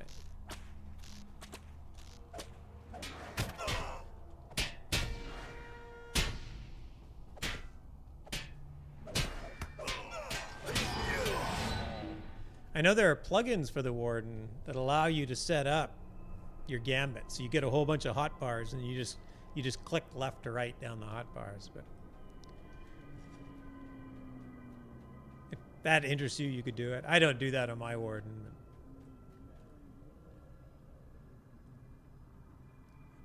Mary Rose says, my Warden is leveled up due to festivals. Don't blush from that. Everybody has characters that are far over leveled because of festivals. Question about burglars. They're labeled as support online, but are they good single target DPS too, or really just support?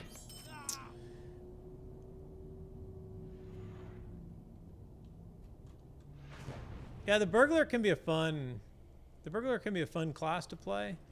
The problem with it is that it's essentially only single target. Like you can do crowd control a little bit, but you can really, if you have to fight 3 or 4 mobs, you basically have to do them one at a time. And that can be a little bit of a struggle.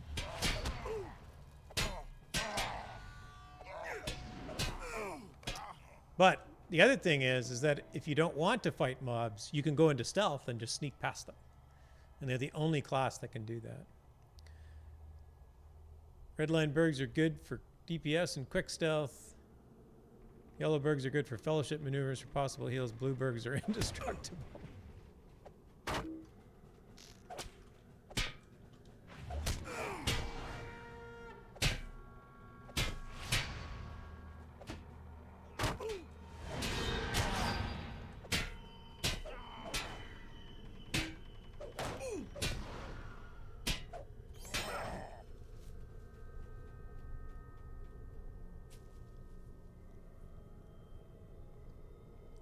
Goofy says, I have a Warden, and there is no way I can remember all the gambits. So like Gravity, I remember what works for me. Yeah, I picked like 3 or 4 and just kind of cycle around them. There are a few gambits that are hard to get into remembering. So there's one that gives you power. You know, being able to do that is useful, but you don't use it very often because you don't tend to run out of power unless you have very long fights. Wardens can be indestructible. They can last a very long time. Those Gambit helper plugins do not interest me that much. Nah, it's not surprising. You didn't seem like somebody that would do that.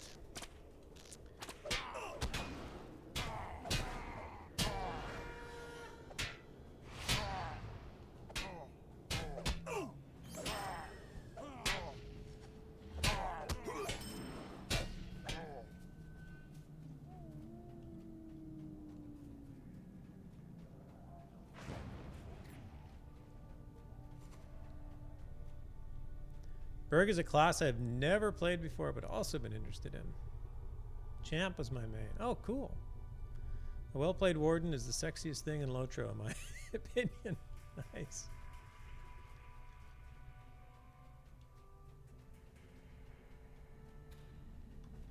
Let's fight this guard. I'll force you to run all the way around. 'Cause I'm too lazy to go up there and get you.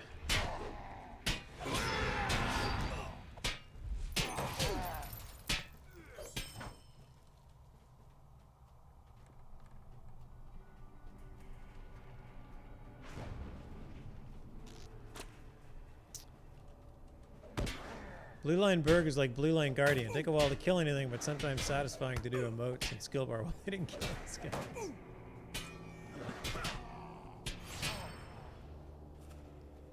Alright, I think... Oh, I gotta go talk to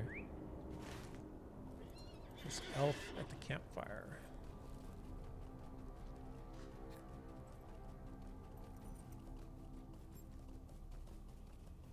Try not to take on the named Grim.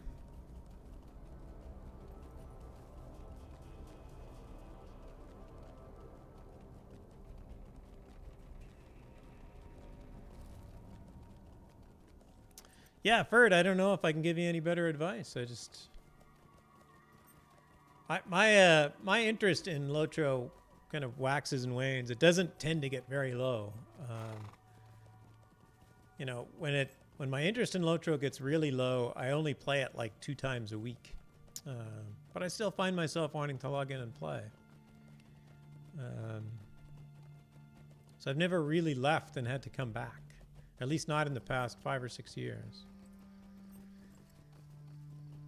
But quite often I just simplify what I'm doing. If I want to get back into it again, I'm just like, okay, I'm going to just pick one character and I'm going to like put some time and effort into them and move forward. This time around, you know, over the summer I kind of didn't play a lot. I was playing some other games. How can I be of service? So I just, you know, when autumn came around, I just picked up my hunter again and said, okay, I'm gonna play my hunter. I'm gonna get through a bunch of quests. I'm gonna finish off a bunch of things that I want to get finished, like my crazy unfinished reputation or something like that. Do some deeds and just kind of move forward, and then it all comes back. All the motivation comes back. All right, now go back to Dunan. Now, what's everyone's favorite races?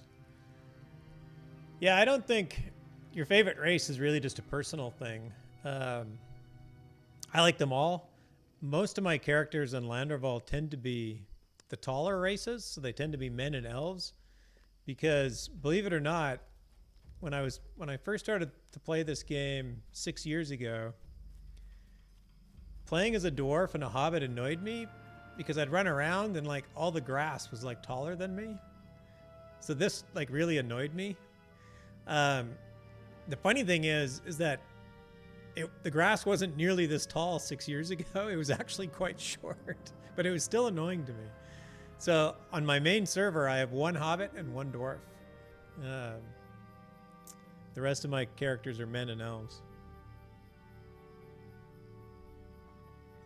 There's no real benefit to one race over the other. There's some sort of benefits. You get these race traits. So a dwarf gets what are some good ones here? I probably don't have any good ones. I get plus 45 fate. Return to Thorin's Gate. Oh, I get plus 5% one-handed axe and 2-handed axe damage. So that's something. I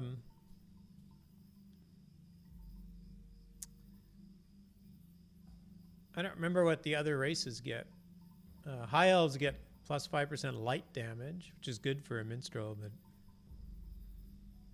and wardens.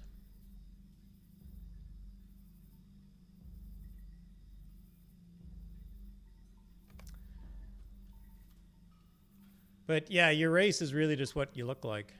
So there's my dwarf. Whoop. In my nice winter outfit. Meg of Onan. Will you lend me your ear? Meg of Onan. Mind my words, traveler. What can I do for you?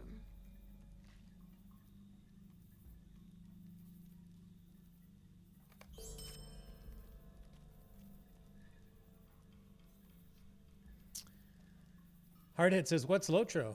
It's this thing. It's all around us. It's everywhere. I don't like the fact that in Chatty the loyalty badge doesn't show up, but I'm glad it shows up elsewhere.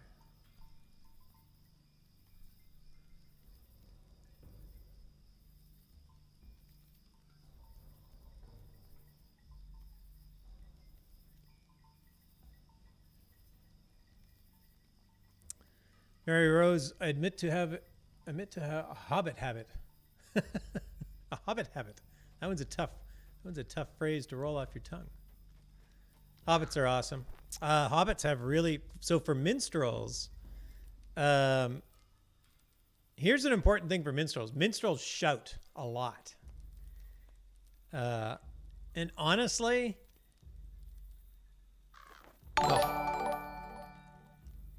Rembenis just subscribed to the tier 1 sub. Thanks, Rembenis. Wow, thank you, my friend. What's up, dude? That's very kind. Thanks, Rem. The hobbits probably have the best shouts for minstrels. That can be a very subjective opinion, but I think generally hobbits have a better shouts. Dwarves might actually be better, depending on what you like. So I'll do a I'll turn the game up here and I'll shout as a dwarf. Oh, that's not a shout. That's just a yell. No, that didn't do anything either. No, that's just a horn. I can't get him to shout.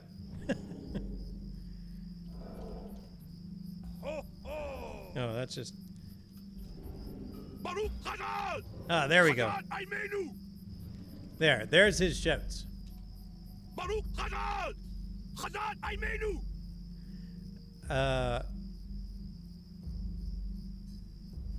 Kazad, yes. Baruch Kazad and Hazad Imenu. So the hobbits might actually have better shouts for a minstrel than... High elf shouts are pretty good. Yeah, they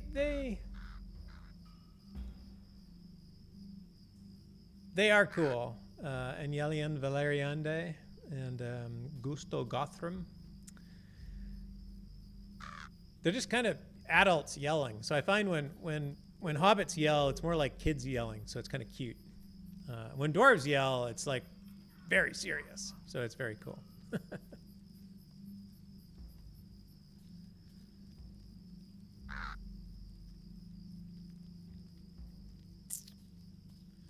Mary Rose actually has 2 dwarf minis. I mute them. I prefer my hobbit minis. Fair enough. Hobbit minis get 2 flops. Oh, that's true. Hobbits have a flop. You get a race skill that you don't tend to use. Dwarves get headbutt that stuns them. Might you spare a moment? But yeah, I think generally, other than what they sound like when they shout, there isn't really a lot of aesthetic difference. You kind of pick what you want. Help those people again. I could have helped them all the first time. Greetings to you. How can I be of service? Might you spare a moment of your time? Just May one Durin moment. return soon to his halls. Abide here a moment and speak with me. No, that's just the volume 2. I'm not going to start volume 2 yet. Wait, there's another quest here. Sweet-eyed Melon, will you stay a moment? Best class for a warden? What? Best race for a warden? High elf gives you plus 5% light damage.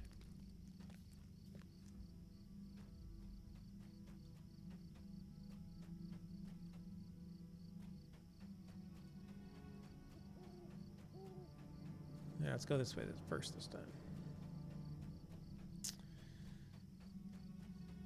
I don't think if you use a sword.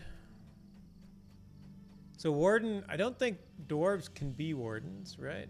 I think it has to be, I think they're limited. And yeah, there's some limitations. So Runekeeper can only be an elf, a high elf, or a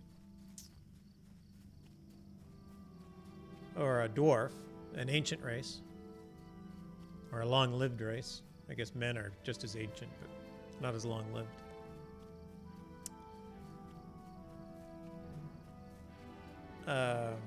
Captains can only be high elves or men.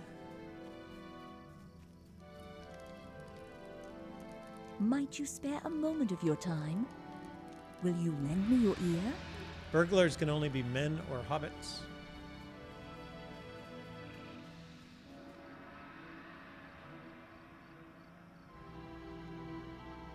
Man, hobbit, high elf, and elf?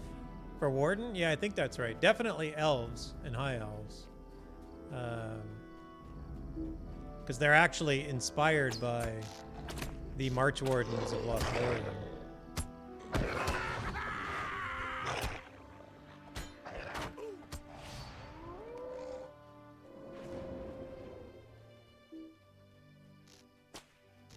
Eldir.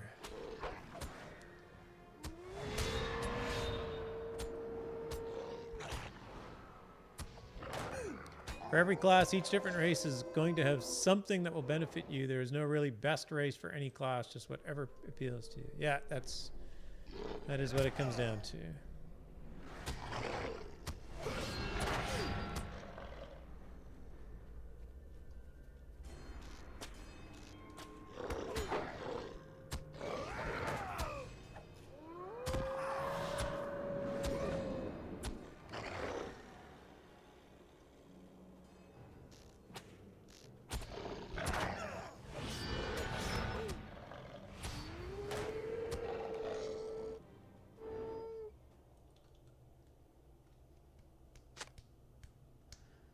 Can I kick?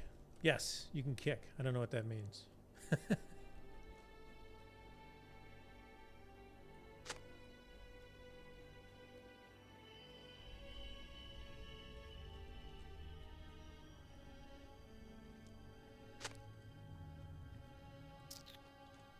Oh, opinions?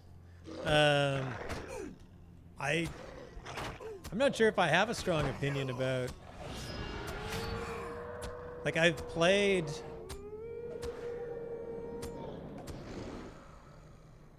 Honestly, I think my only opinions about what race to pick comes down to what they shout like and whether or not you've got a shouty class. So wardens, minstrels, and captains shout a lot.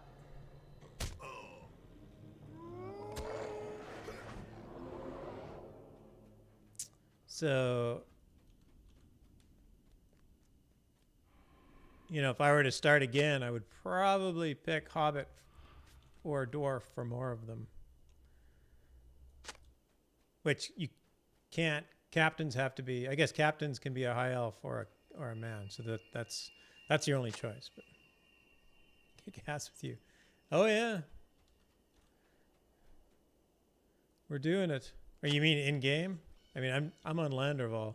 I don't suspect you have any level 55 tunes on.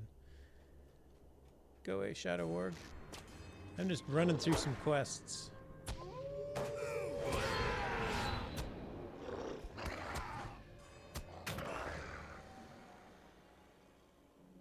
Eight of 14. I thought I was already at a higher number than that. Oh, I've got the wood. Landerval is the Zen of SS main server. Mine too.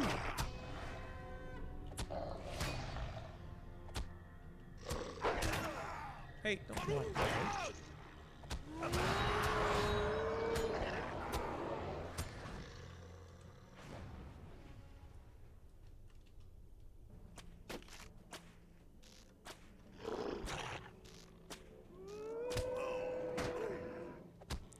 Do I have a keybind set? Yes. Wow, you are watching closely.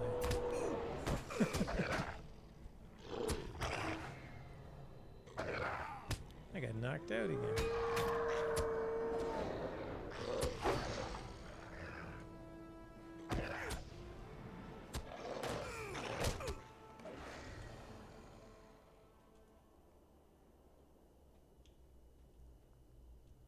It's the first time any fights that I've had have been actually close. So it's possible I'm not playing the guy very well. Yes, I do have a keybind. I actually change a lot of my key bindings because I really don't click on much ever. So by default, select nearest item is the delete key. And I have I mean, it's still, you get to put 2 keybinds on every action. So one of the things that I do, I can show you with this thing. One of the things that I do is I move it. So if I hit delete, I will select this ancient iron deposit. So what I do is I actually move this to Control F, and then use item is actually F. So I just hit Control F, F, and I just use the item. I added it, I don't know, it's great for going through doors. I just run up to doors and I don't have to like click on them. I just go Control F, F, and the door opens.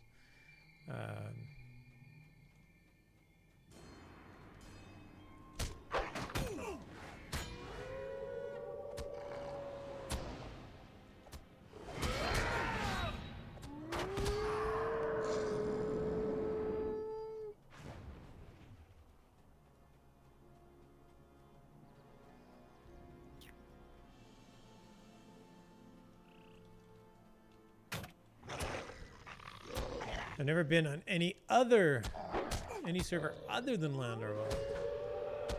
Yeah, I never played. I mean, I was on Imladris, so I moved my characters to LotRO from Imladris. But I only ever played one server until I met more of the Twitch streaming community and got into a whole bunch of groups that were online through that, and now I have characters everywhere.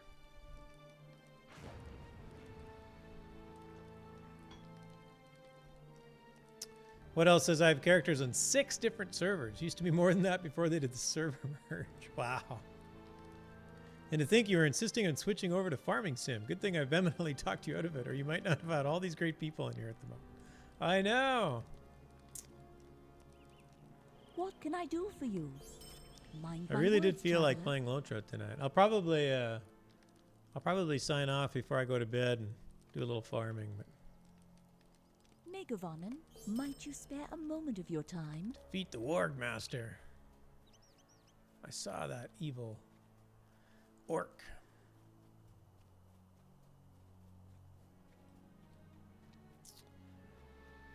Yeah, if you're new to the game, I stream here occasionally. I also stream on the official LotRO stream channel.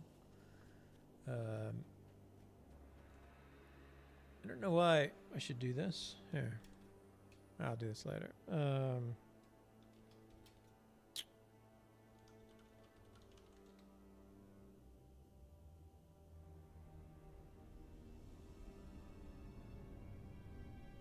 Why didn't that work?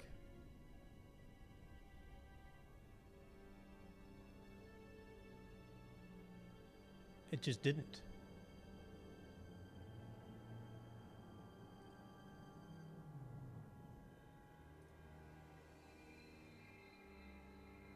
Oh, there we go. My bot was broken.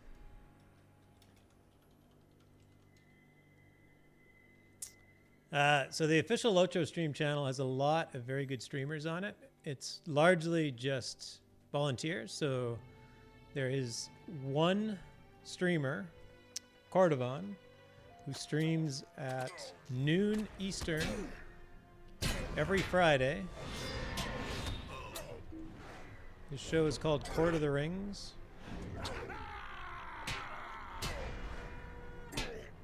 That's unfair. This guy disarmed me, but suddenly I couldn't blow a horn. It's like, it's not right.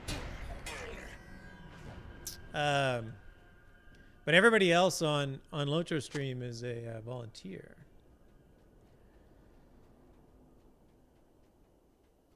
And you'll find lots of good streamers there. You'll find the same great community there. You'll get all sorts of questions answered there. You'll see a much different variety of gameplay. Or great variety of gameplay.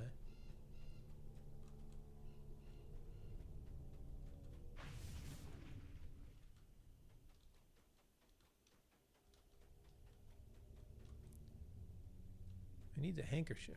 Where'd the handkerchief go?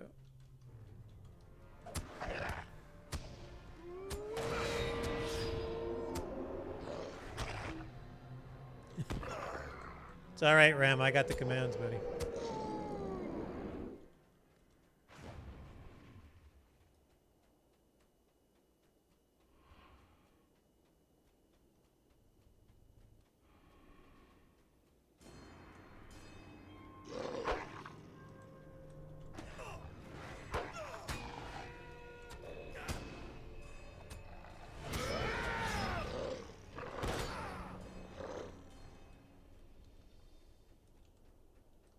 Hobbit handkerchief. There it is. Oh, the Shadow Warg is guarding it. How dare you? Back off, fiend.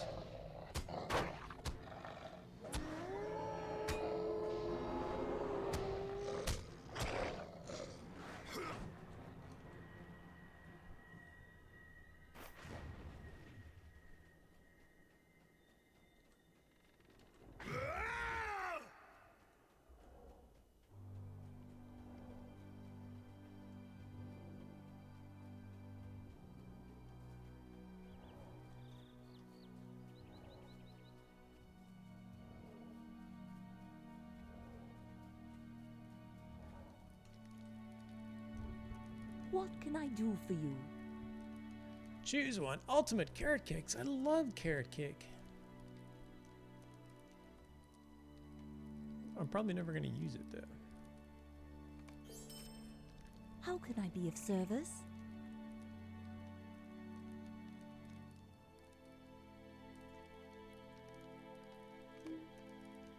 Ah!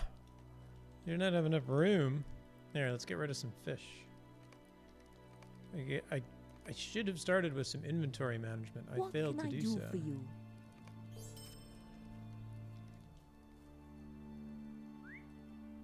Let's go do that now. We will go do that now.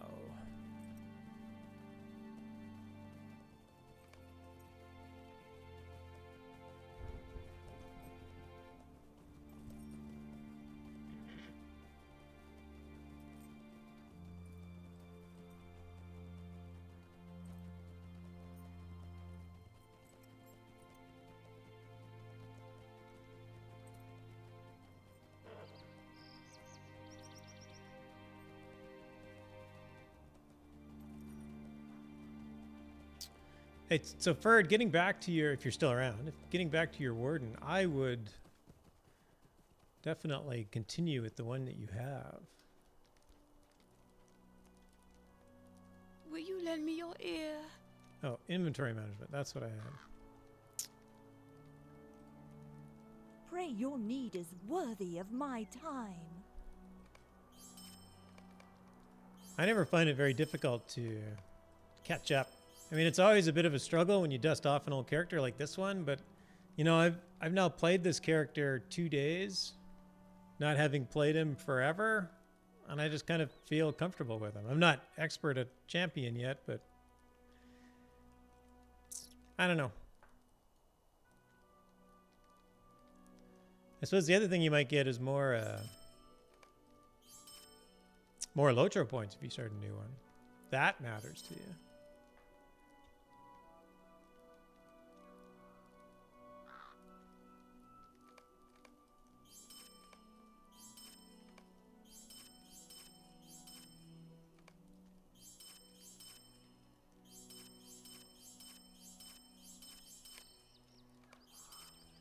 That gives me lots of space. Oh, I can get rid of some of these. Don't need...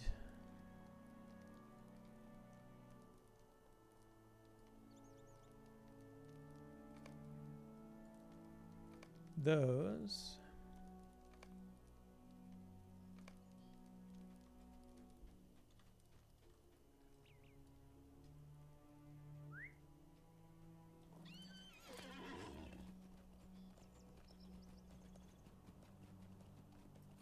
Wait, there were more quests here.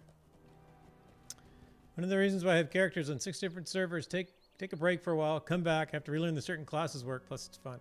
Yeah, I think I did that when I started. I had a stop and go relationship with the game. Might you spare a moment of your time? Will you stay a moment and learn of my troubles? So I now have 2 hunters. I actually ended up moving. I had 2 hunters on Landroval for that same reason. I'd started one on a server and left the game, and then when I came back, I'm just like, oh, I'm just going to start again. Just easier.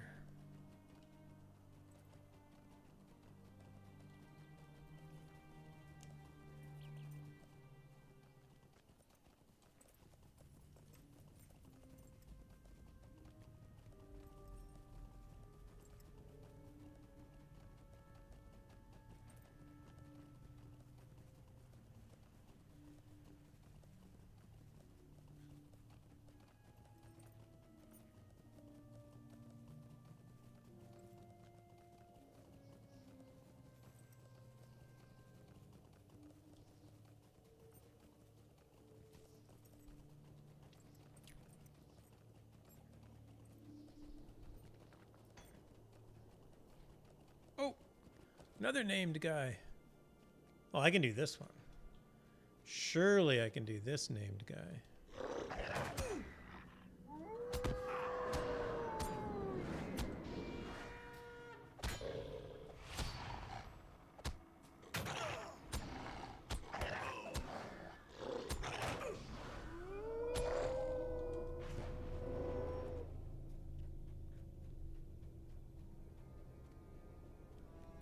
Yes, yes, you can, but don't call me Shirley. Sorry.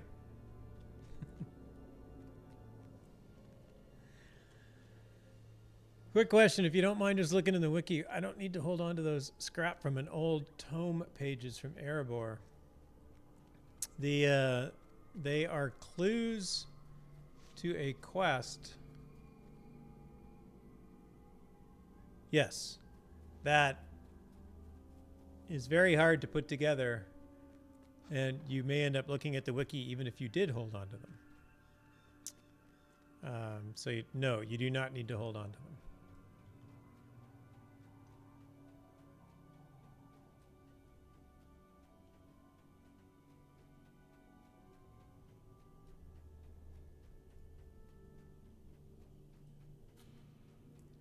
Get rid of this guy first.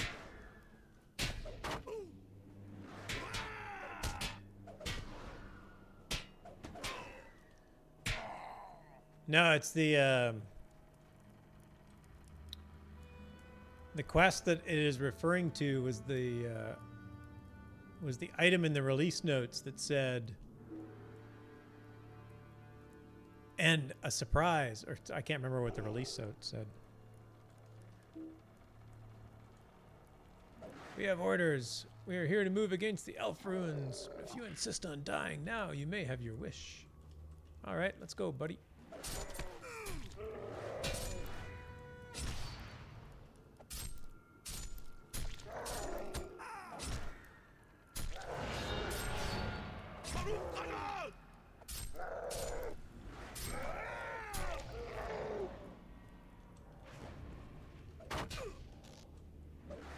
My inventory is starting to remind me of a certain Mustafa.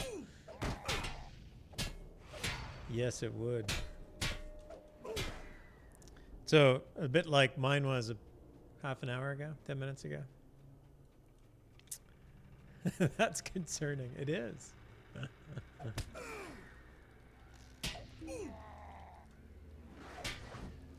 Now, the real concerning part is whether or not it bothers you. Because if it doesn't bother you, then that's concerning.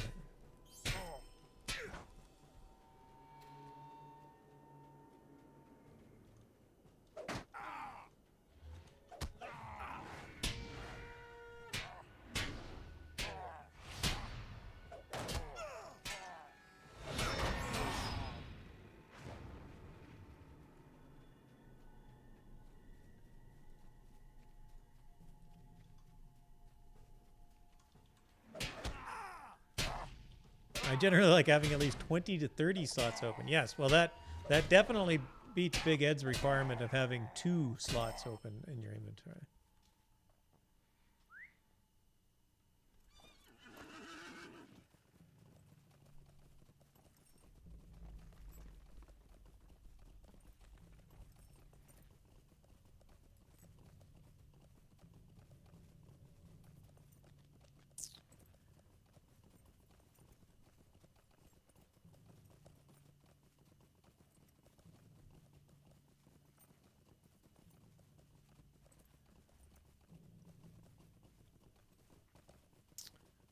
Snowy Carathras.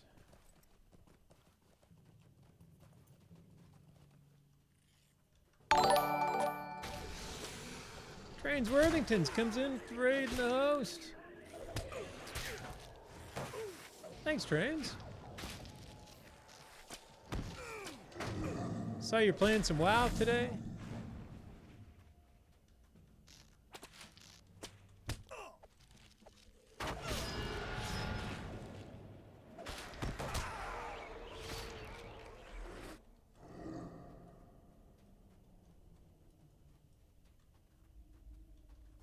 I am freezing. It says so right here. Freezing.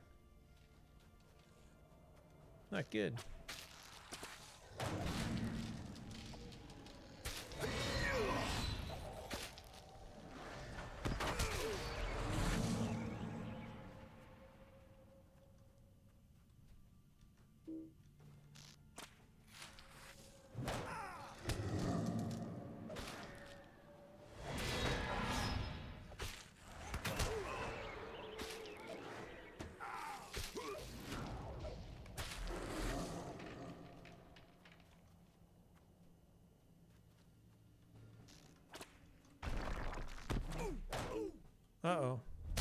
You both gonna like throw stuff at me? Get over here and fight. Nope, you're both just gonna throw stuff at me.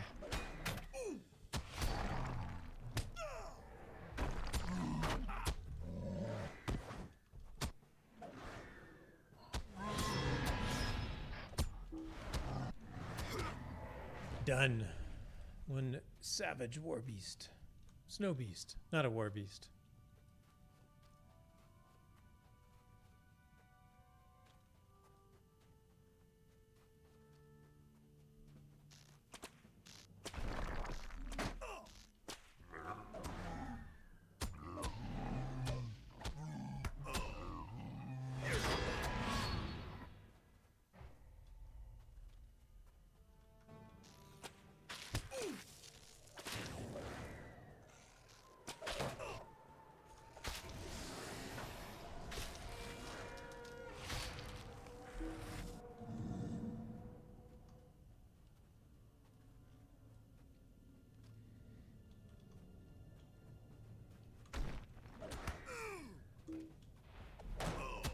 Remember when I came out here for the first time and went up this hill and I'm like, really? They just keep letting you go up and up and up?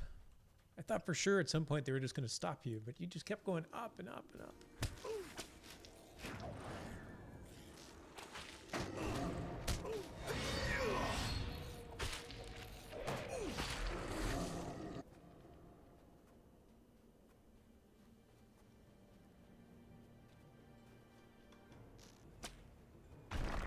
Oh, and I got two of them again, and they're just going to throw stuff at me. Well, come over here and fight, dude.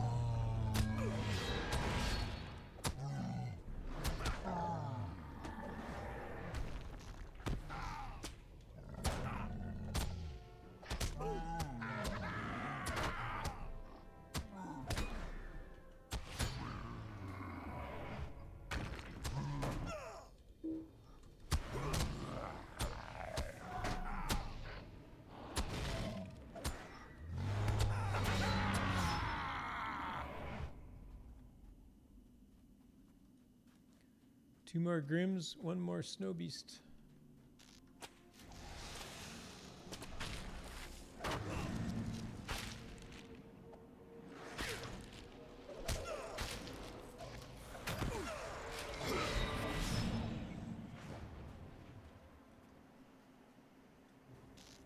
It's very snowy.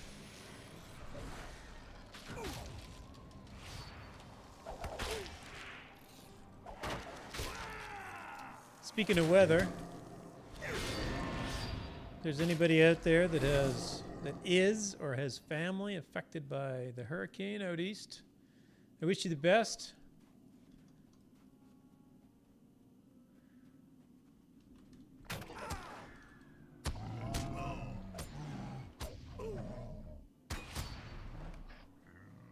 Hopefully the worst part of it is over.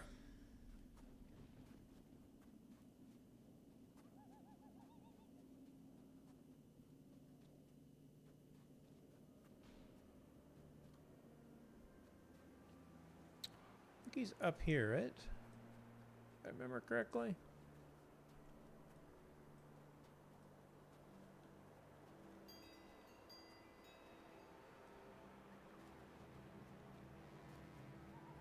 Although I do have to come back there. That campfire. Oh no! One frozen dwarf.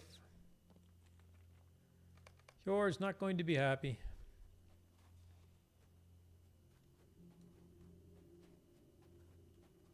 Duh. It's a long way down.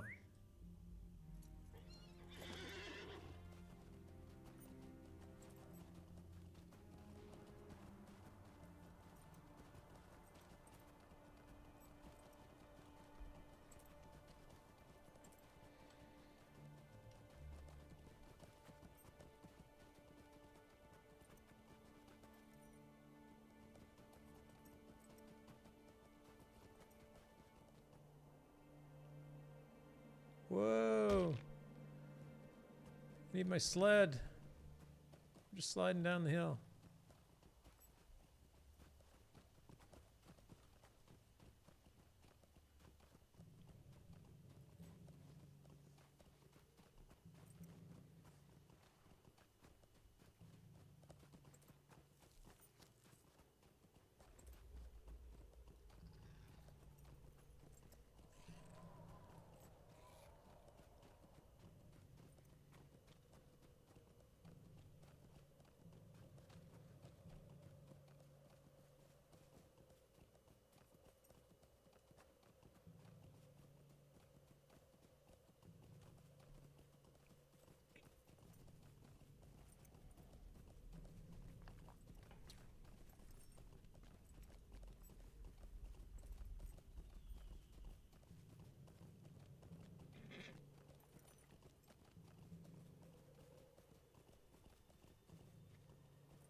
I'm noticing in chat that my bot actually has a loyalty badge, and I'm pretty sure my bot has hard hit to thank for that. Might have been a Pulu. I don't know, one of you two generous peoples.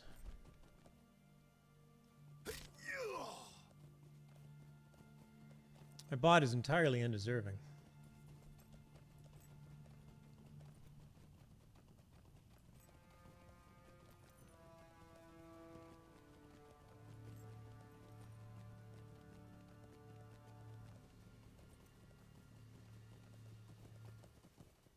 Bots aren't people too? I guess they are.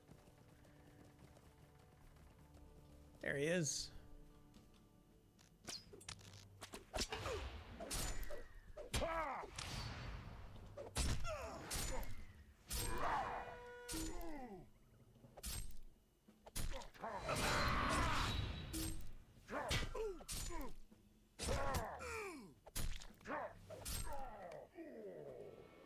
I defeated the spy master.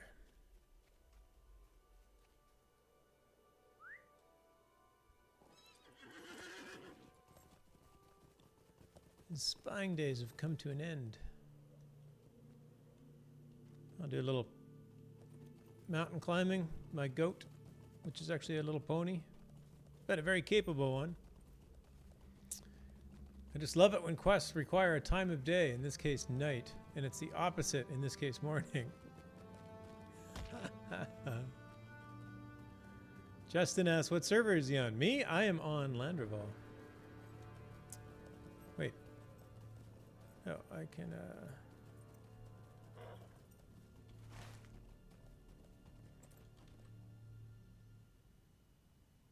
Oh no, I don't need to go back there. Hulu Felgar is rating with a party of 8.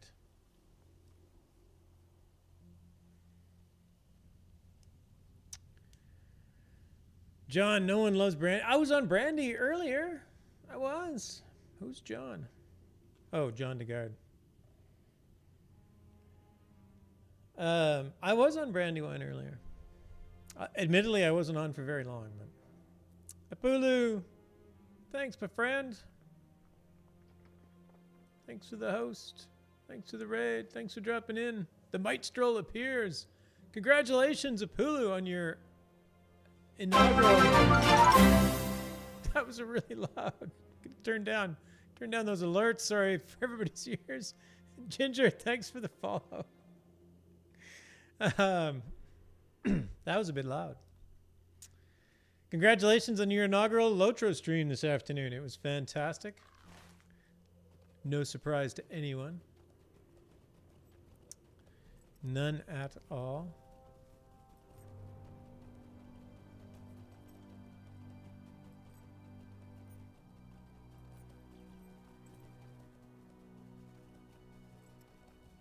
I hope you enjoyed it. I mean, you've been streaming so much. I can't imagine that it was very A lot of people might get nervous, but I got very nervous when I first LotRO stream. But honestly, I hadn't been streaming that long. When I asked to be on LotRO stream, it was Druid's Fire. It was just basically, no, you just send Cord a message and ask him. He'll probably let you do it. She wasn't talking to me. She was talking to somebody else. So I thought, oh, well, I'll do it and see what happens. And they let me in. And I'm like, really? I have like 3 streams under my belt. Thank you all for supporting me. It was fun. Oh, no problem. Yeah, the first one's always fun, and just to get there, and you got a good time spot, right? Like Sunday evening. I guess it's sort of late Sunday afternoon, Sunday evening, depending on where you are. Megavonen, might you spare a moment of your time? I completed a thing. Oh.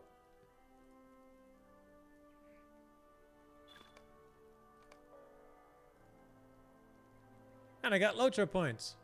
Who are we talking to? Atherax. LotRO points granted. See, just like that, there's 20 LotRO points. Boom.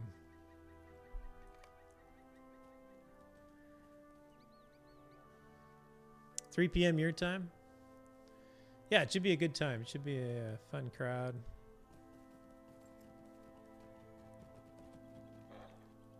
Yeah, LotRO stream. My LotRO streams are like the best part of my week. I look forward to them. The hard thing for me right now is that I've been doing quest content, and I'm kind of like, I kind of finished it.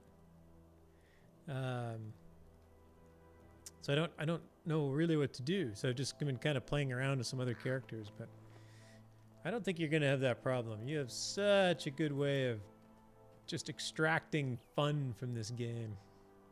Contra Rob, hello, welcome. I haven't played this game in a long time. Does it still hold up? Yes, it still holds up very, very well. Some of that is an opinion. The art is beautiful. The graphics are good. The graphics might be great. But one of the nice things that they've done really well is they've done really good art. And the art is very, if you're into Tolkien,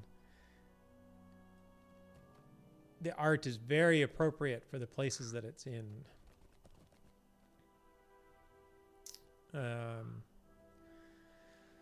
There's tons. I mean, the game is 11 years old now. They just had their 11th anniversary this spring, so there's 11 years of content in it. So even just picking up one class and going through to the end of the content, like if you take your time, that's hundreds and hundreds of hours of game time, just for one class. There's lots of different regions. They've gone through the book. So 2 or 3 years ago, they released the big Mordor expansion. So the ring has been destroyed. They're not quite to the end of the book yet, because the book, we go back to the Shire in the book, so we haven't done that yet. But we have got to Mount Doom, and the ring has been destroyed. The Mordor expansion was a lot of really good content and really difficult. Very challenging areas to go through. The game developers are doing a good job kind of keeping things fresh, right? It's an MMO, so the one sure thing you know for sure is that it's going to change. So it does definitely keep changing.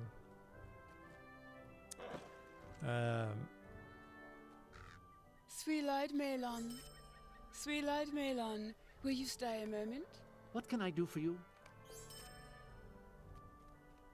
There's a new update coming out in a few weeks, which will add yet another content region. So we're going from northern Mirkwood, we're going into the Grey Mountains, Arid Mithrin. I think everybody's excited. The name of update 23 is Where Dragons Dwell. So I suspect we're going to get some very interesting group content with some dragons. The Zen of SF says, excuse me, I like the joke that LotRO sucks because it has too much content. Yeah, exactly. There's always something to do. Wait, there's a quest over there. I need to do that quest. I don't want that guy's quests. I don't want volume 2 yet. Oh, I can talk to my... Yor, I'm afraid your friend is gone. The time has come to drive forth the Warlock horse is from dead. our kingdom. I'm afraid so.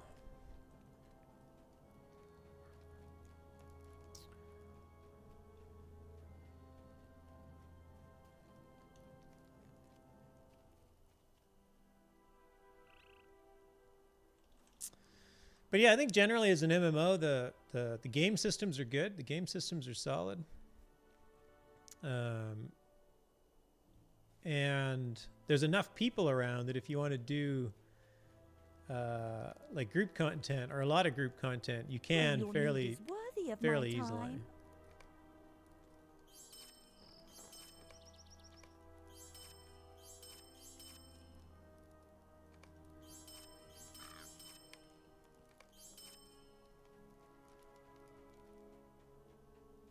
But we do get Iron Hills as well. So yeah, somebody mentioned that the other day. I wasn't sure that I believed them, but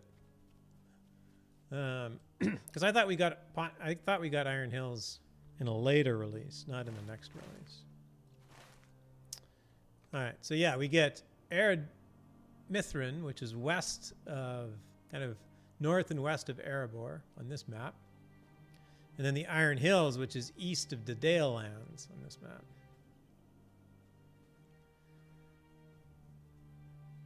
Yeah, it should be. I'm really looking forward to that content for sure. That'll be very interesting. Interesting look at. Oh, I had to burn tents back in that other place. Darn it, I forgot that. Yeah, let's go do that.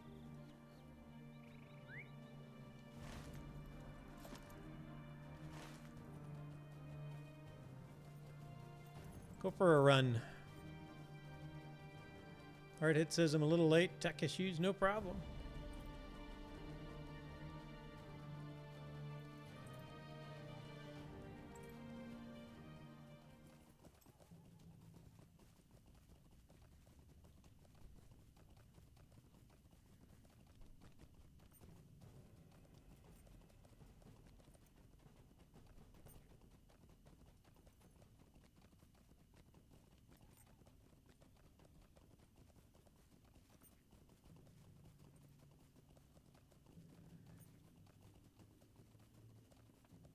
This will be the first update where the regions are not connected. I think they... Oh, that's interesting. That's very interesting. That's a good point.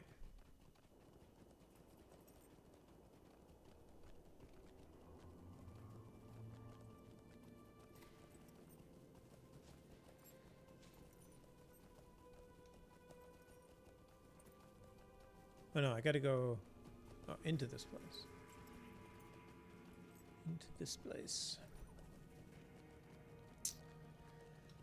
Annoy some orcs, half orcs, I guess.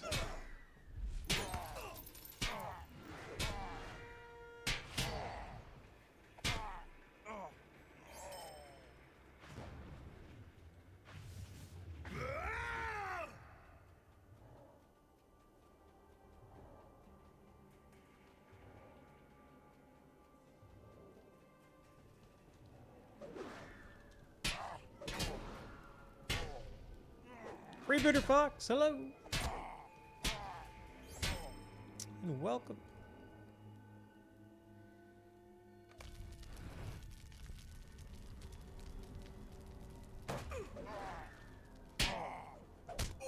Oh, that's right. When I burn them, they show up. I forgot about that. I'm like, why are there suddenly 3 people attacking me? Apparently they didn't like the fact that I burned them out of their tent. Kind of forgive them for being upset about that.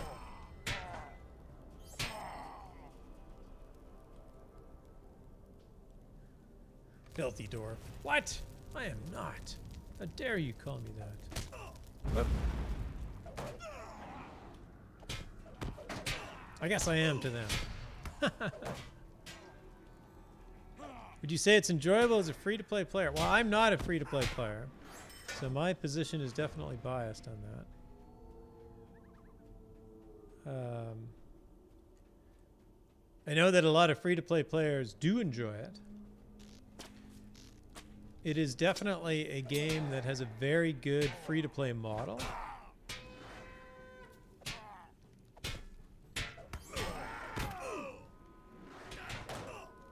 It's very fair in what they make you do. You can actually do you can actually get all the content and all of the expansions through free-to-play.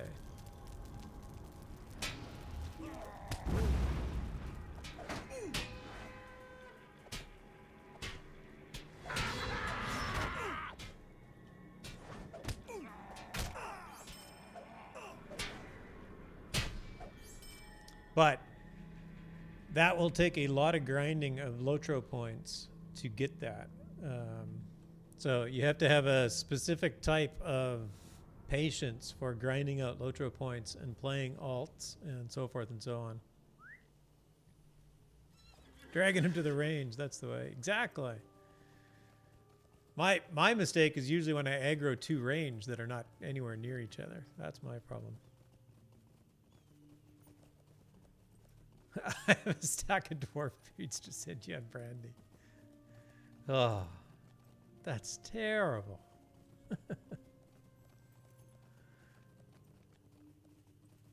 Ginger says, I find that free-to-play is as much fun as VIP. Yeah, there isn't much.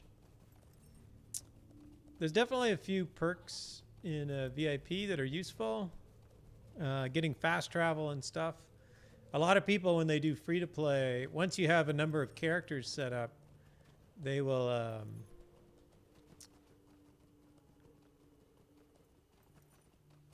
they'll go free-to-play, or they'll go VIP for a month. Just buy it for 1 month. And then all your characters kind of get all the VIP upgrades permanently, and then they go back to free-to-play. That's one way to kind of game it.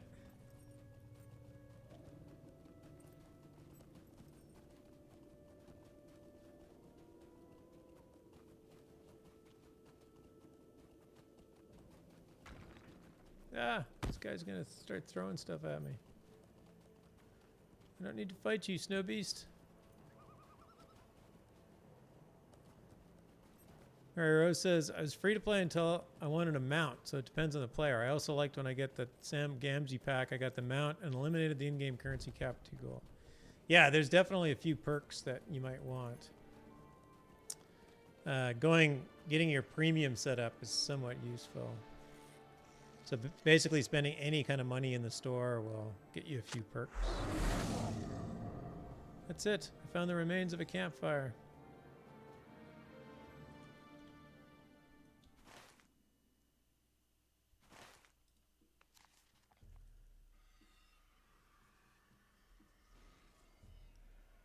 Oh, the effects into those elementals is cool. Yeah, the grims are very cool. The ice grims are certainly very cool.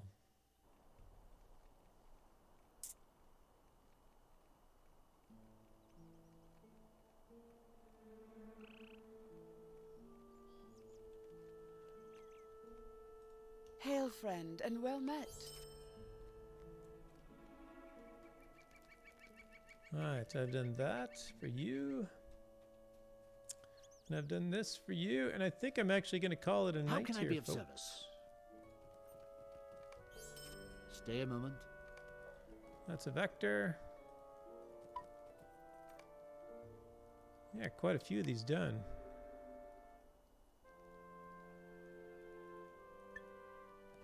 Thought I helped her already. Wait, I gotta go find out what I need to do for her. So I thought I had that one done.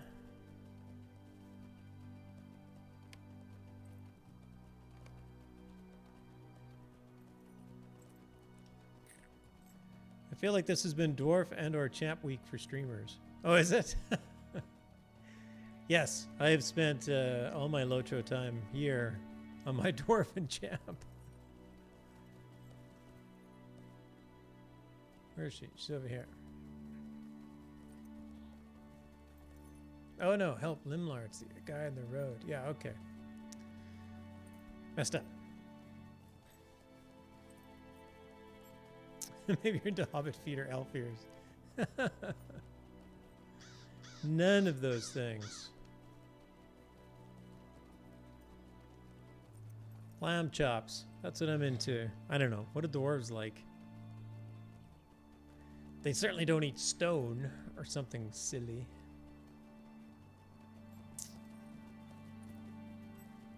I've heard of players with a VIP account, a premium account, and free-to-play accounts. Can I say Weatherstock?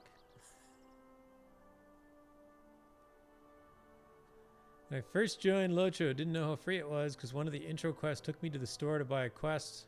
Didn't know what that was till later. Ah, that's a good point. They do that, don't they? They give you like...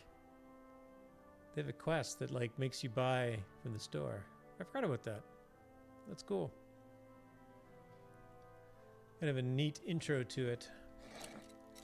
All right, I think I'm going to call it here. Park my...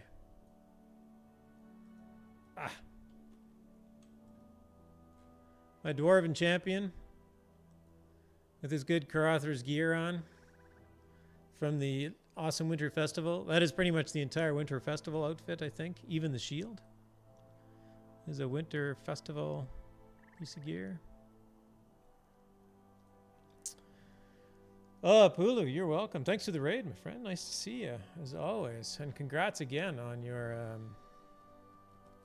I've been stingy with shoutouts, but... Pulu Felgar is a great streamer, wonderful part of this community. And he just joined LotRO stream today, so... Well, he joined it. His first stream today.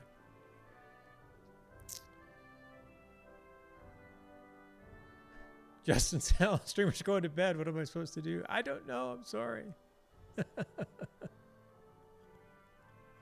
Is there nobody else on? They're all going to bed.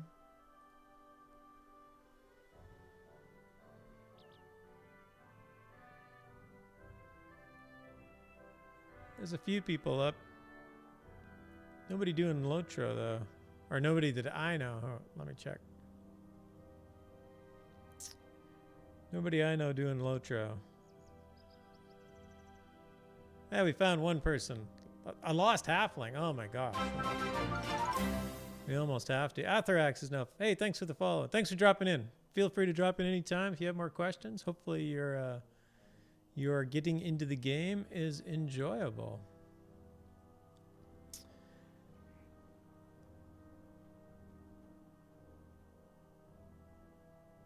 Oh, yeah, this guy, I think he just shut it down.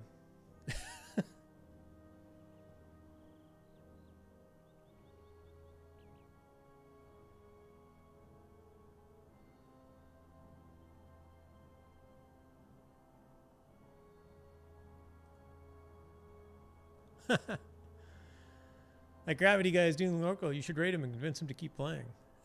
Yeah, exactly. All right, I'm gonna call it here. I don't think this guy might be shutting down, so I'm just gonna shut down the stream. Thanks everybody. I will not be on LotRO stream tomorrow night. I have a hectic work week ahead of me, so I will probably be missing in action until next weekend. But I should be back next weekend. Hopefully, I'll be streaming Saturday and Sunday next weekend. And I'll be back on LotRO a week from tomorrow. And what else? Oh, tomorrow night though, there is a Corey Olson. Signum University has an event going on at 9:30 p.m. Eastern time, and they're doing it at Signum U. Hopefully, it will be hosted It'll be hosted on LotRO stream. But check out the Signum U channel. I do support Signum U, and I think what they're doing is great, so check that out. He's doing something with the LMB. Why am I blanking? I know the acronym, but I'm blanking in the name. The Lonely Mountain Band. So they're doing something, Corey's doing something with them in the Scholar Hall here on Landerval tomorrow at 9:30 p.m. Eastern. So check that out if you can. Thanks, everybody, for stopping in. Have a great night. And I will see you all very, very soon. And have a great week, too. Take care.